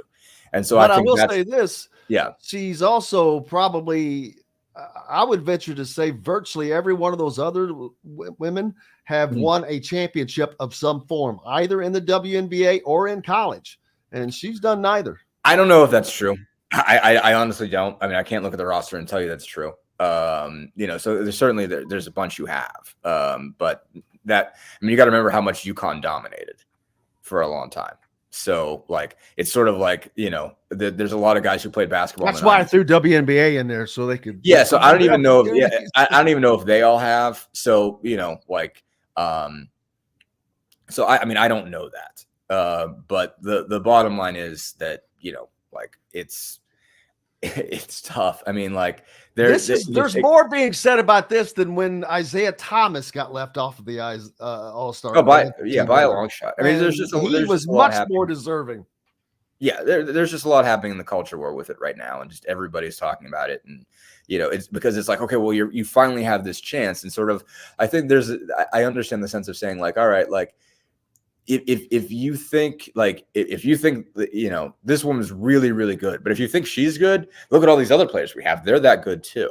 Like you've just been missing it all this time. So, I mean, I think that's a message that makes sense for the W to send to be like you're jumping on this phenomenon, but there were these players, these phenomenal before. Like she scored more points in college and she's excellent. I think she's going to be a great player, but like she didn't invent the game. Like she's not the first great player that women's basketball has ever had. Like there's a whole bunch more. And like we're going to send a team to the Olympics that's got a whole bunch of players that are that good. So check them out too. Yeah. Why? And last thing on that, Grace Berger, is she just being buried on a bench just to get more playing time for Clark? Because I am not. First, I'm not following it anywhere near close enough, nor would I touch that with a 10-foot pole. Because like, if we're gonna pit, like, because people will pit like Grace and Caitlin off each other. Like, my God, that's the last thing we need to do. Yeah, that's dumb. But I don't somebody think get so. buried. What's that? I don't think they're. I mean, when you're looking at two, like Caitlin Clark and Kelsey Mitchell are really good. Like Erica Wheeler's not a bad player either. I mean, again, we forget how good Kelsey Mitchell is. Like Kelsey Mitchell's fantastic. And then like I haven't been watching them super close to say like, okay, who's shooting what or whatever. But like, when your starting guards are Kelsey Mitchell and Caitlin Clark, I mean, those are two excellent players. You would think they should win more. But like, you don't want to put Kelsey Mitchell out to pasture either. Kelsey's terrific. So, I've seen her just go off. That's like Kelsey's a big time player. So like it's tough to have to beat those two out and Erica and, Erica Wheeler being a veteran guard that she is. I mean, like, so if those are your top three guards, it's tough to get time after that. I mean, there's probably are more minutes for her that she should get. Lexi Hall is also a really good defender. They have some talent in that backcourt and it's not easy to manage. Again, like I haven't been watching it close enough to say, okay, well, if they have all that talent, why are they losing? Like I don't have those answers. I haven't been following it close enough to just throw a dart at the wall and say why. But I could just from following that team as much as I have, which isn't that much, just those guys, that crew can, there's a couple of really good players that's tough for Grace to beat out. And that's one of the toughest things about the league in general is that, like it's a small league. Like there's 12 teams, 12 players a team, 144 players in the league. I mean, like obviously they're expanding, but like, it is tough to make the league. I mean, I saw, I covered it through cuts last year and woman Taylor Mikesell from Ohio State was at camp and could not miss. I mean, she was incredible and she got cut, and like, that's how like that and you could make a justification for why, but like she barely missed shots in camp. You were like, this girl doesn't miss. And so they still had to cut her because they needed better defense. It's tough to catch on in the league. It's tough to move up in the league. It's tough to get established in the league. Like there's a lot of depth of talent in it. And so that's why it's not easy. It's why it's not easy for the Fever to move up, is that it is a loaded league and there's not a lot of spots for people to start with. We've got to take a quick break. Dustin Dopirak from Indy Star with us, brought to you by Boost Fundraising. Know a team or group needing a fundraiser? Boost Fundraising raises more money faster and offers the most unique and user-friendly online fundraiser in the nation. Your team receives personalized fundraising pages for each team member and free team-branded promo gifts shipped to each donor. Boost Fundraising does it all. Sports teams, marching bands, charity causes, and community groups. Go to boostfundraising.com and be sure to enter the promo code COYLE, C-O-Y-L-E, to receive a discounted fundraiser. We're back with more Dustin Dopirak right after this. Formerly BB's Chop Shop Market and Table is located on South Walnut in Bloomington and is your one-stop shop for high-quality meats, bakery items, and now fresh seafood. Chop Shop Market and Table has the largest selection of in-house made products around and everything you need to make a gourmet meal at home. Or pick out a tomahawk steak or a grouper filet and enjoy it cooked to perfection in Chop Shop Steakhouse. Chop Shop Market and Table, a part of the Wild Food Group, is your butcher, baker, and fish house, no matter where you live. Country living is just a swing away. It can be hard to find the exact home that fits your family's needs, so there couldn't be a better time to build a new home with Property Shore Construction. Now building exclusively south of Bloomington within the Stonecrest Golf community. Choose from one of the gorgeous Stonecrest Signature Series house plans. We have several lots available with scenic views of the golf course. Contact Amy Rhoda with Revesco Real Estate for additional information. 812-583-0919 or go to mystonecrestliving.com. That's mystonecrestliving.com for more details. Whether it's a night out with the family, after work with colleagues, or catching the game with friends, Bubba's 33 is the place for you. Bubba's 33 offers a mouthwatering menu of selections that are all made from scratch every day. The portions are big, but the prices are small. And with over 50 big screen TVs, you'll never miss the big game. Bubba's 33, pizza, burgers, beer. Looking for someone to cater your next corporate event, family reunion, or tailgate? To some, a garnish may be nothing more than just a decoration put last on a plate. But in Bloomington, catering starts with Garnish Catering. Serving all of Bloomington and surrounding areas, Garnish Catering is waiting to help make your next event one to remember. Planning a great event shouldn't have to be stressful. Whether we quote you just for catering or a total event package, you can trust that you're making the right choice with Garnish Catering. Visit garnishcatering.com. That's garnishcatering.com. Garnish Catering is a proud partner of WOW Food Group. If you're looking for a home in the Indianapolis area, you need Cheryl Sizemore from RE/MAX Advanced Realty. Cheryl Sizemore has over 2 decades of experience, and that could be the difference in you getting the home you want in today's tough housing market. Reach out to Cheryl Sizemore from RE/MAX Advanced Realty at cheryl@indyhomepros.com or 317-298-0961. Cheryl Sizemore from RE/MAX Advanced Realty. Let Cheryl Sizemore get you in the home you want today. Cheryl at indyhomepros.com. In the market for a new or used vehicle? Well, nobody beats the prices and selection of Andy Moore Honda in Bloomington. Right now, get a brand new Honda with no payments for 90 days. That's right, 2023 and 2024 Honda Pilots, HRVs, CRVs, Honda Ridgelines, payment-free for 90 days. Or get 0.9% APR financing for 36 months on a 2023 Honda Ridgeline. Go to AndyMoreHonda.com and get more to your door. This segment is brought to you by the Fresh Fork in Bloomington.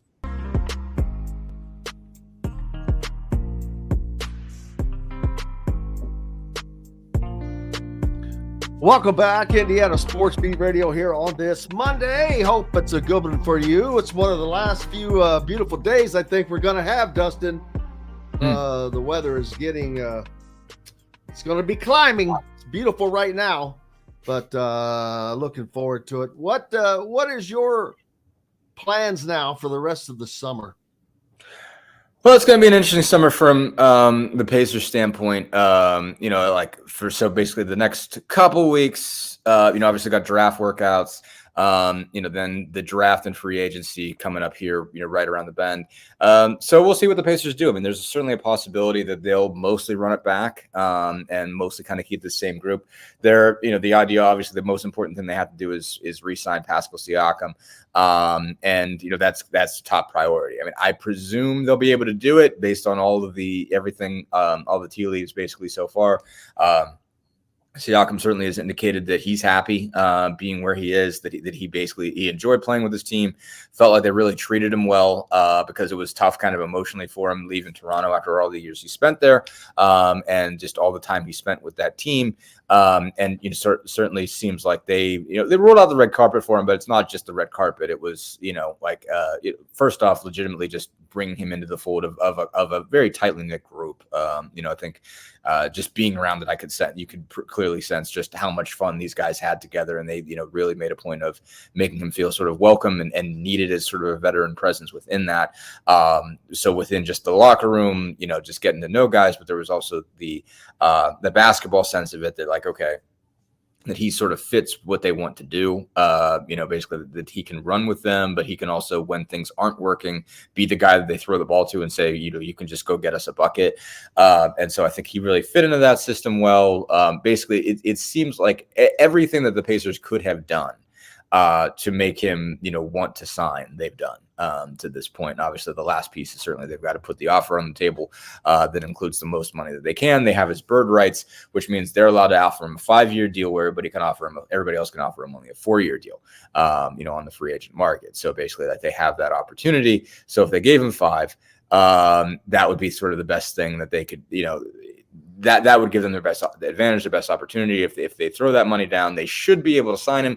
The only thing that gives me, I don't know if the word is pause, but there might be some other opportunities out there. I mean, I think the way Pascal talked after the last game, saying how hard it is to get back.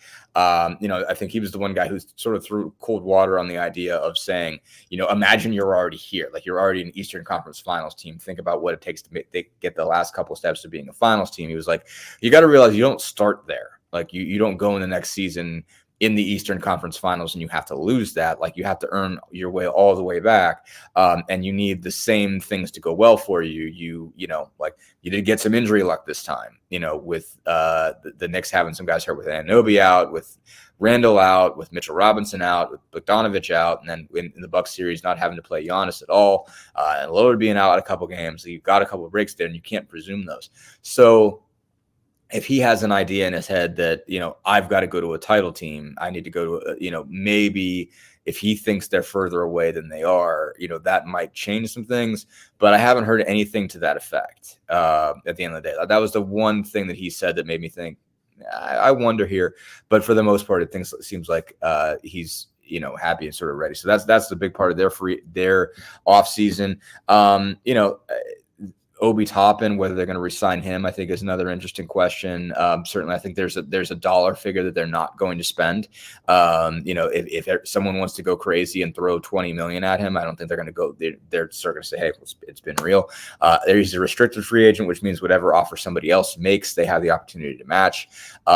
So you know, basically, they have. I can't remember if it's 24 hours or it's 48 hours, or they have time to, you know, put together a counter. And it's not a counter offer. Basically, like if they match the offer, they keep the guy. Like that's how restricted free agency works.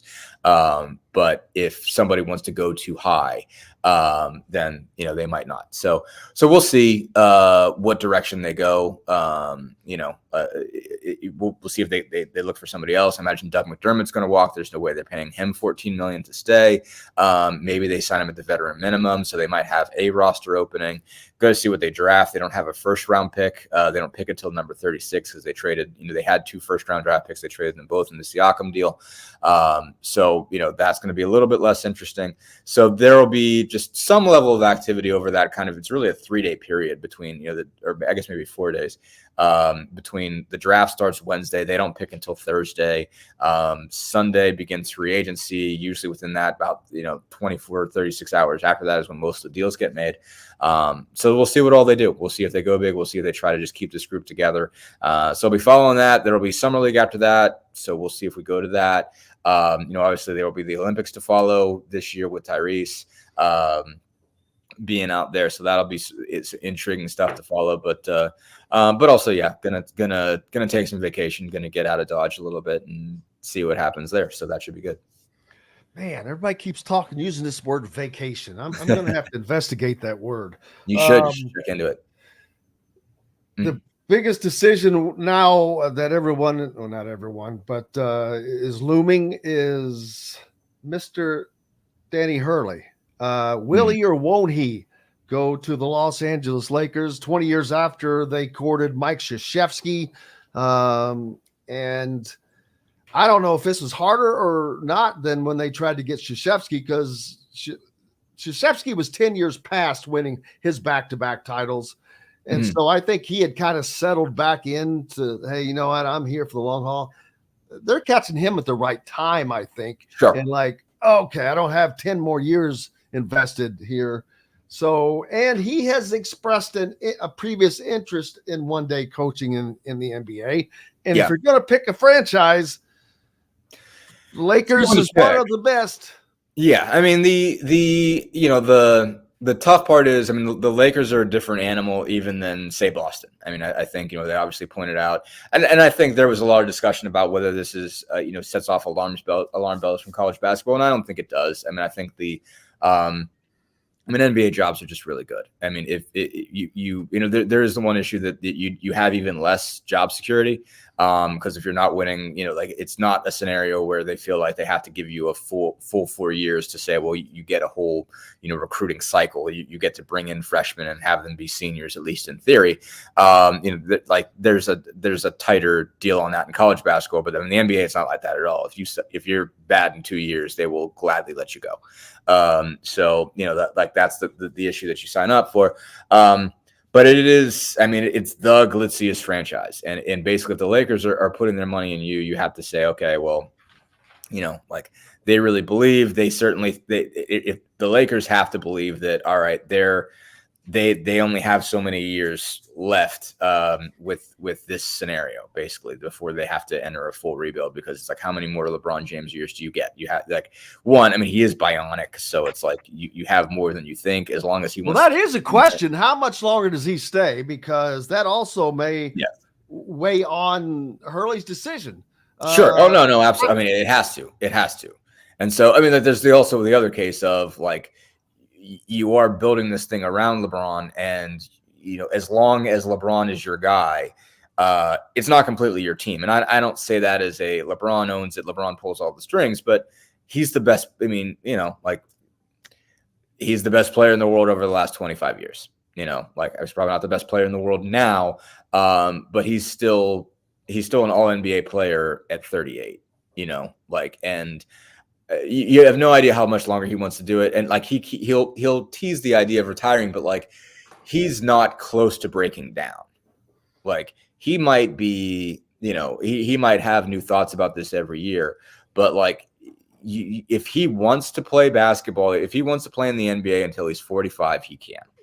Like, look at that guy. Like, he's still incredible. Like, when he wants to get downhill, like, he's as hard to stop as any other player in the league. Like, if not more so. Like, when he gets downhill with steam, he's as tough to guard as there is, and still an absurdly intelligent player. I mean, like, he's a basketball supercomputer. Like, I mean, he is just an absolutely incredible just. Specimen's not the word, because specimen makes it sound like there's not a whole lot of like engine up there, but like in intellectually and physically, he is still one of the most amazing combinations of basketball talent that has ever walked the earth. So like, and you still at 38 can put him out there and trust that he can get you 25 and 8 assists on a given night. Like, and 8 to 10 rebounds. Like, you can still pencil him in for that every single night. And he's 38.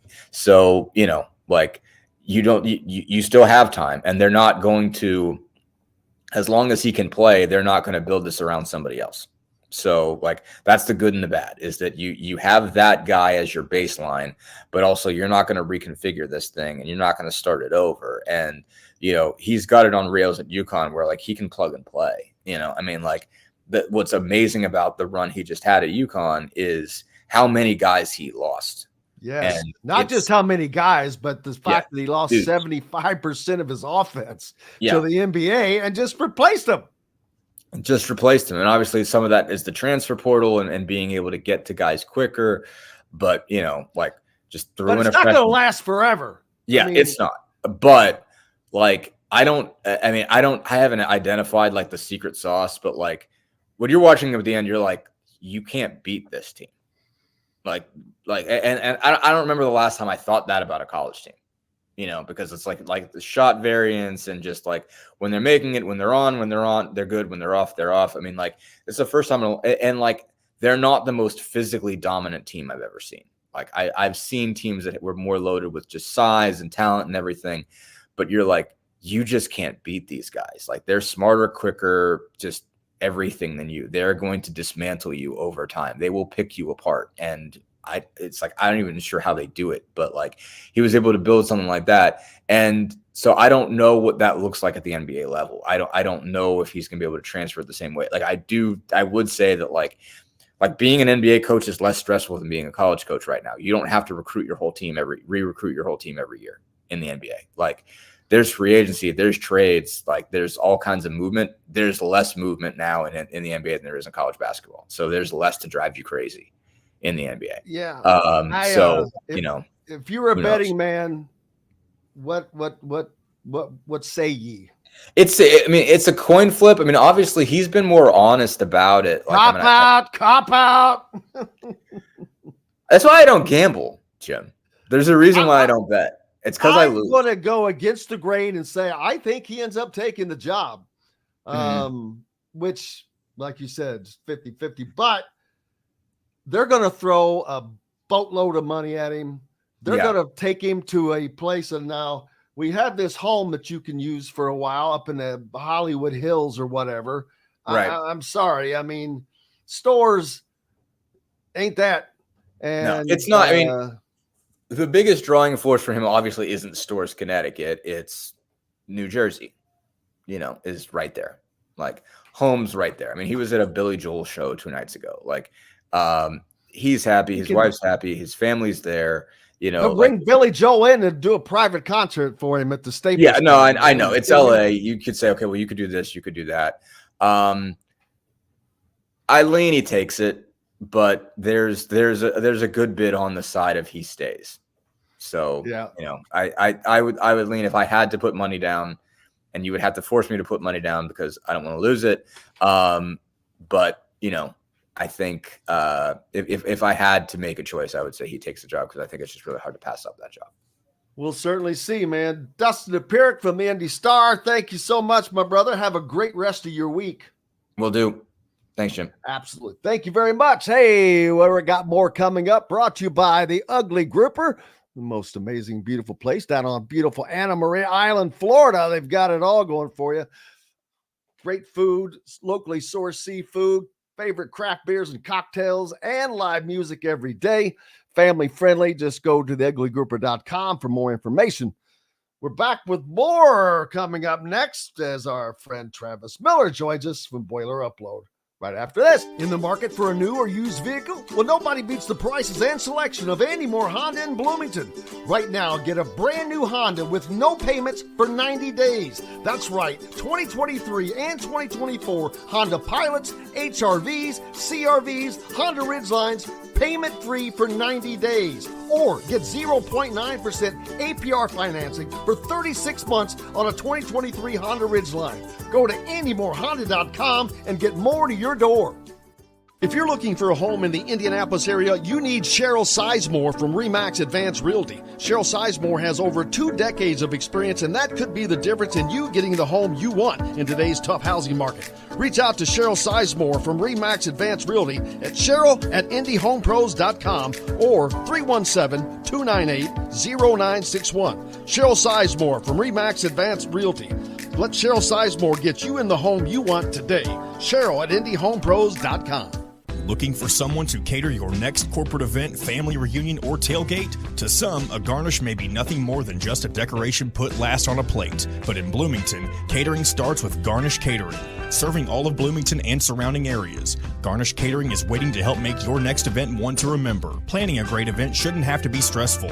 Whether we quote you just for catering or a total event package, you can trust that you're making the right choice with Garnish Catering. Visit garnishcatering.com. That's garnishcatering.com. Garnish Catering is a proud partner of WOW Food Group. Whether it's a night out with the family, after work with colleagues, or catching the game with friends, Bubba's 33 is the place for you. Bubba's 33 offers a mouthwatering menu of selections that are all made from scratch every day. The portions are big, but the prices are small. And with over 50 big screen TVs, you'll never miss the big game. Bubba's 33. Pizza, burgers, beer. Country living is just a swing away. It can be hard to find the exact home that fits your family's needs, so there couldn't be a better time to build a new home with Property Shore Construction. Now building exclusively south of Bloomington within the Stonecrest Golf Community. Choose from one of the gorgeous Stonecrest Signature Series house plans. We have several lots available with scenic views of the golf course. Contact Amy Rhoda with Revesco Real Estate for additional information. 812-583-0919 or go to mystonecrestliving.com. That's mystonecrestliving.com for more details. Formerly BB's Chop Shop Market and Table is located on South Walnut in Bloomington and is your one-stop shop for high-quality meats, bakery items, and now fresh seafood. Chop Shop Market and Table has the largest selection of in-house made products around and everything you need to make a gourmet meal at home. Or pick out a tomahawk steak or a grouper filet and enjoy it cooked to perfection in Chop Shop Steakhouse. Chop Shop Market and Table, a part of the WOW Food Group, is your butcher, baker, and fish house, no matter where you live. This segment is brought to you by Bubba's 33 in Clarksville and Evansville.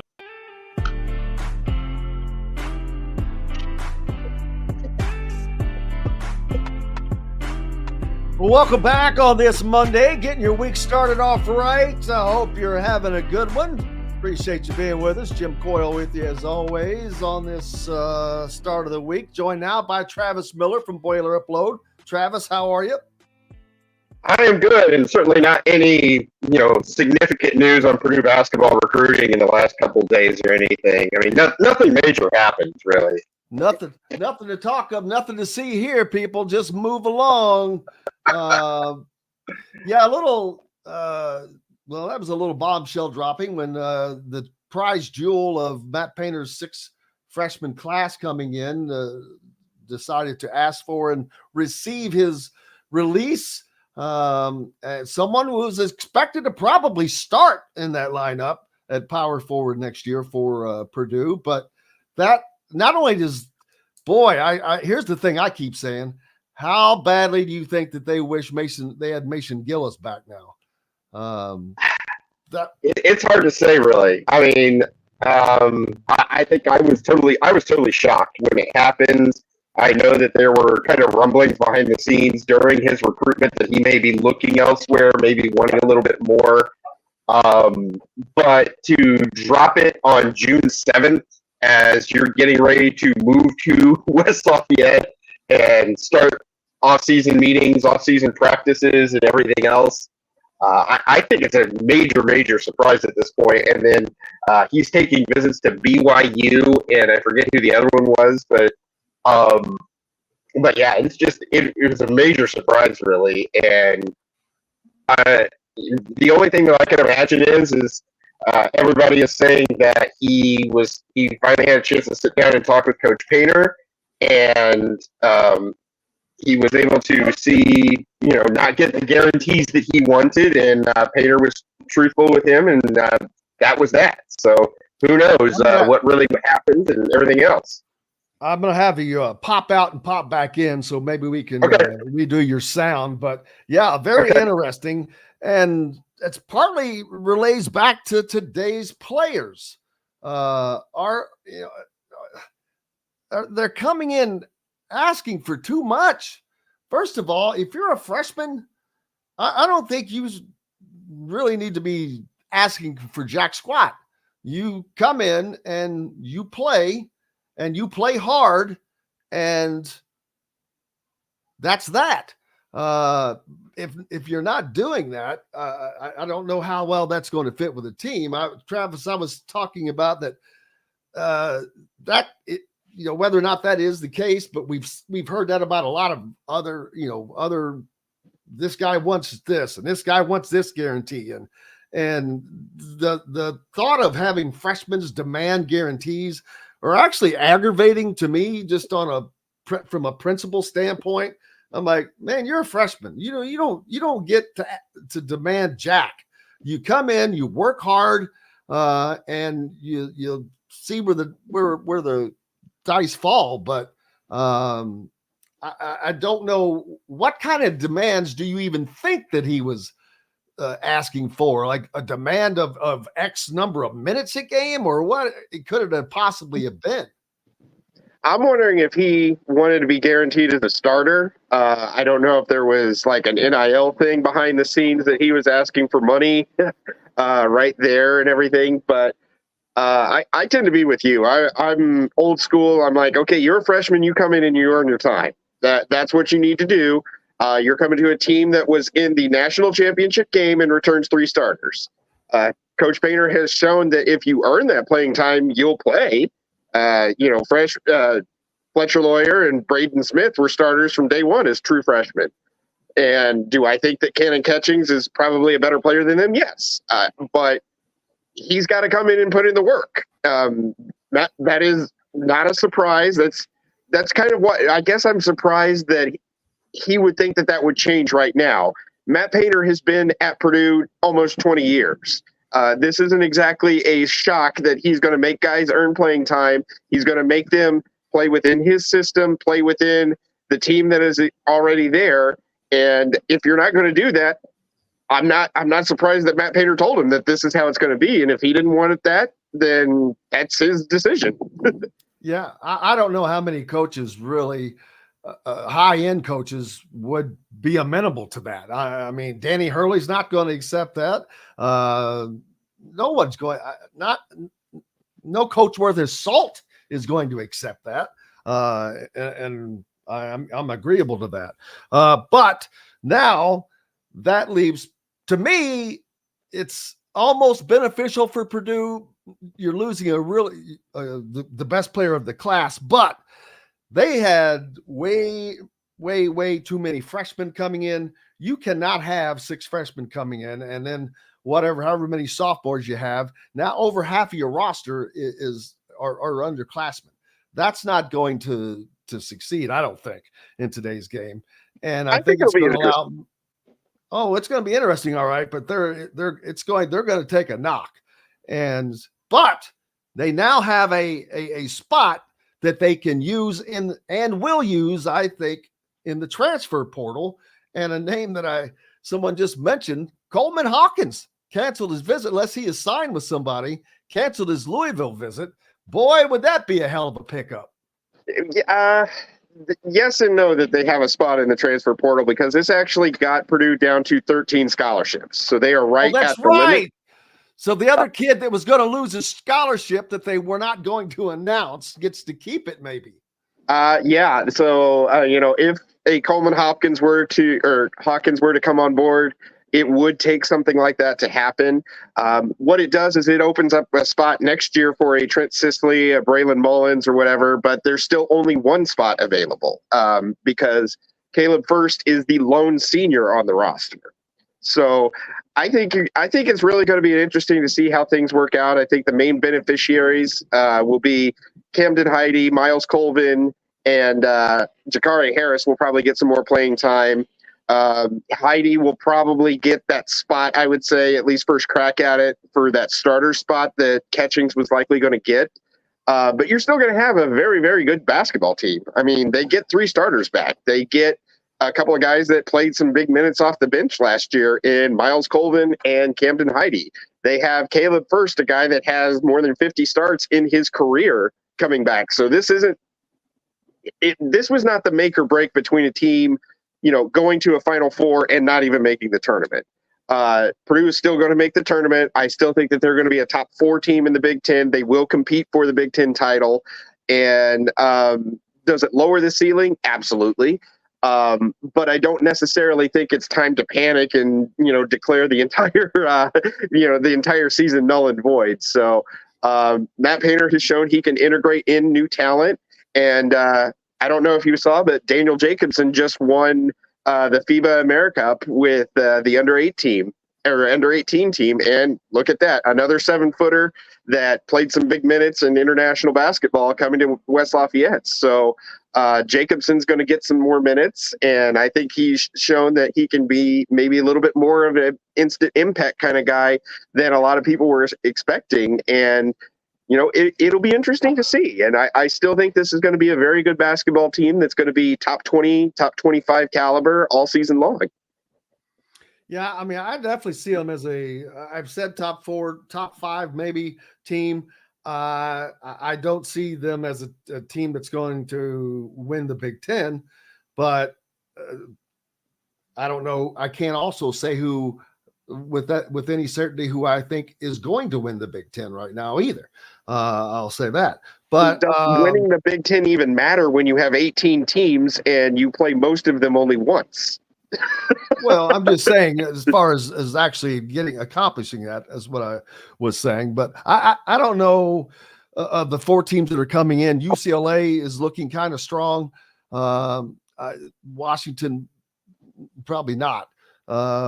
Oregon State, maybe not. Oregon, I don't know what they have. I've not followed them to get into that right now. But UCLA is one of those teams that's going to raise the tide. Ohio State, man, they're going to be a little surprising to people.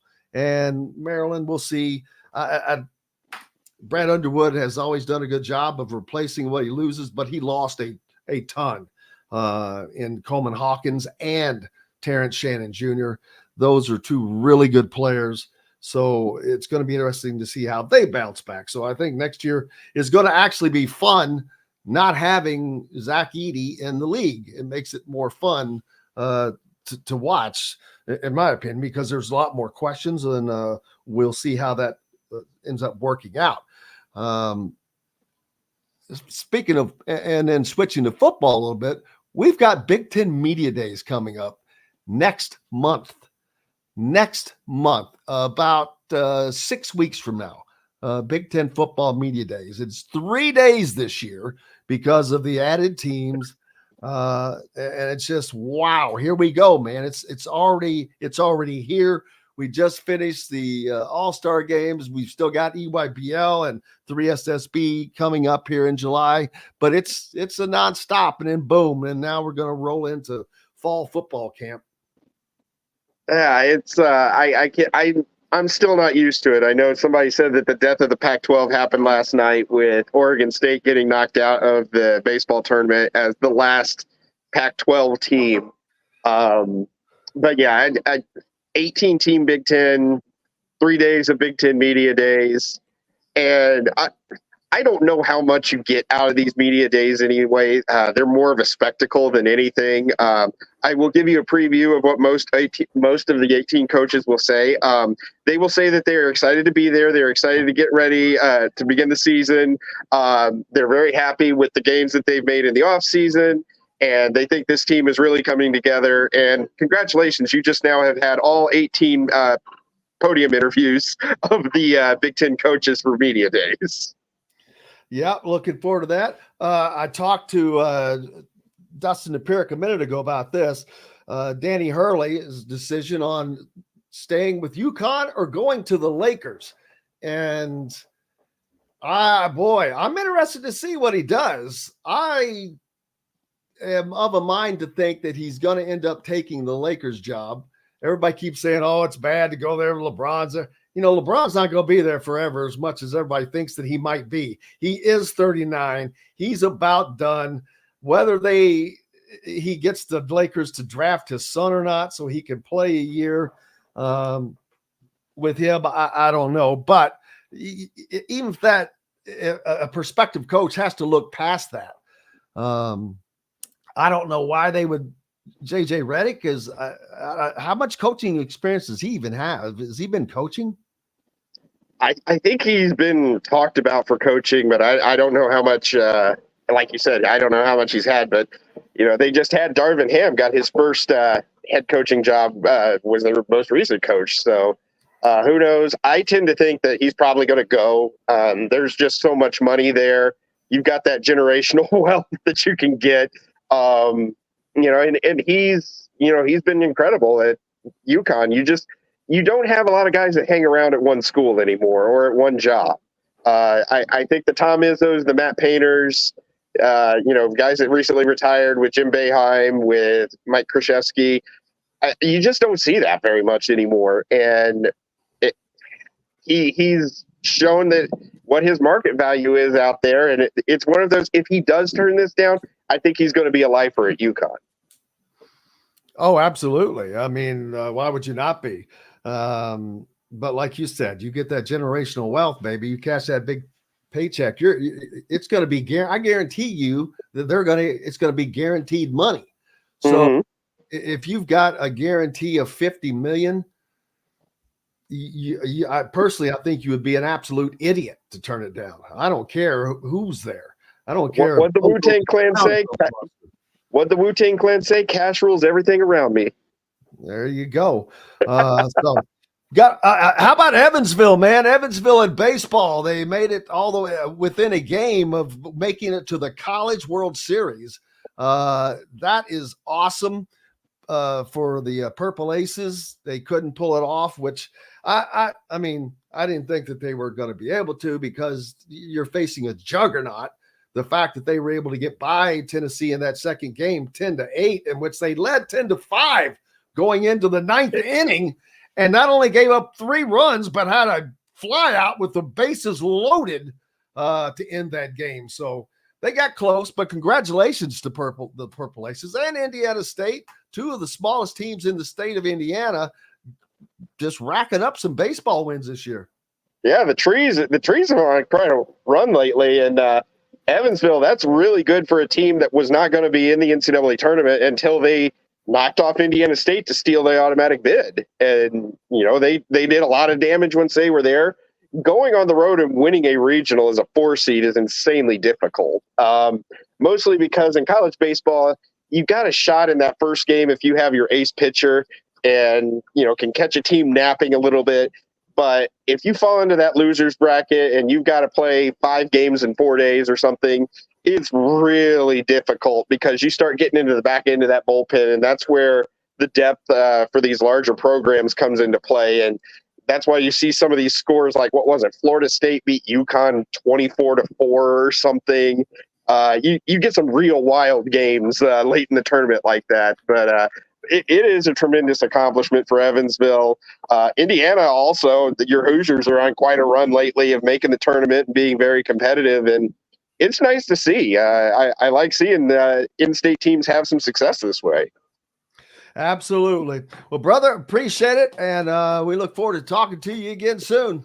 Thanks a lot. Thanks for having me. I appreciate it. Travis Miller from Boiler Upload. Go to the Boiler Upload for all of your Purdue information. That's going to wrap it up for us today. Big thanks to Greg Rakestraw from the ISC Sports Network. Of course, Todd Leary from ISB. Dustin Dopirak from the Indy Star as well. And Travis, like I said. Most importantly, thanks to you guys. Without you, we have no reason to be here. Thanks to Tyler for filling in for John Boy. We're back tomorrow to do it all again. Until then, I'm Jim Coyle. I will see you on the radio. Thanks for listening to Indiana Sports Beat Radio. Be sure to subscribe to our YouTube page for more clips and team coverage of Indiana basketball, football, and more. You can also find full episodes and tons of other content on thehoosier.com. We'll see you next time for another edition of Indiana Sports Beat Radio.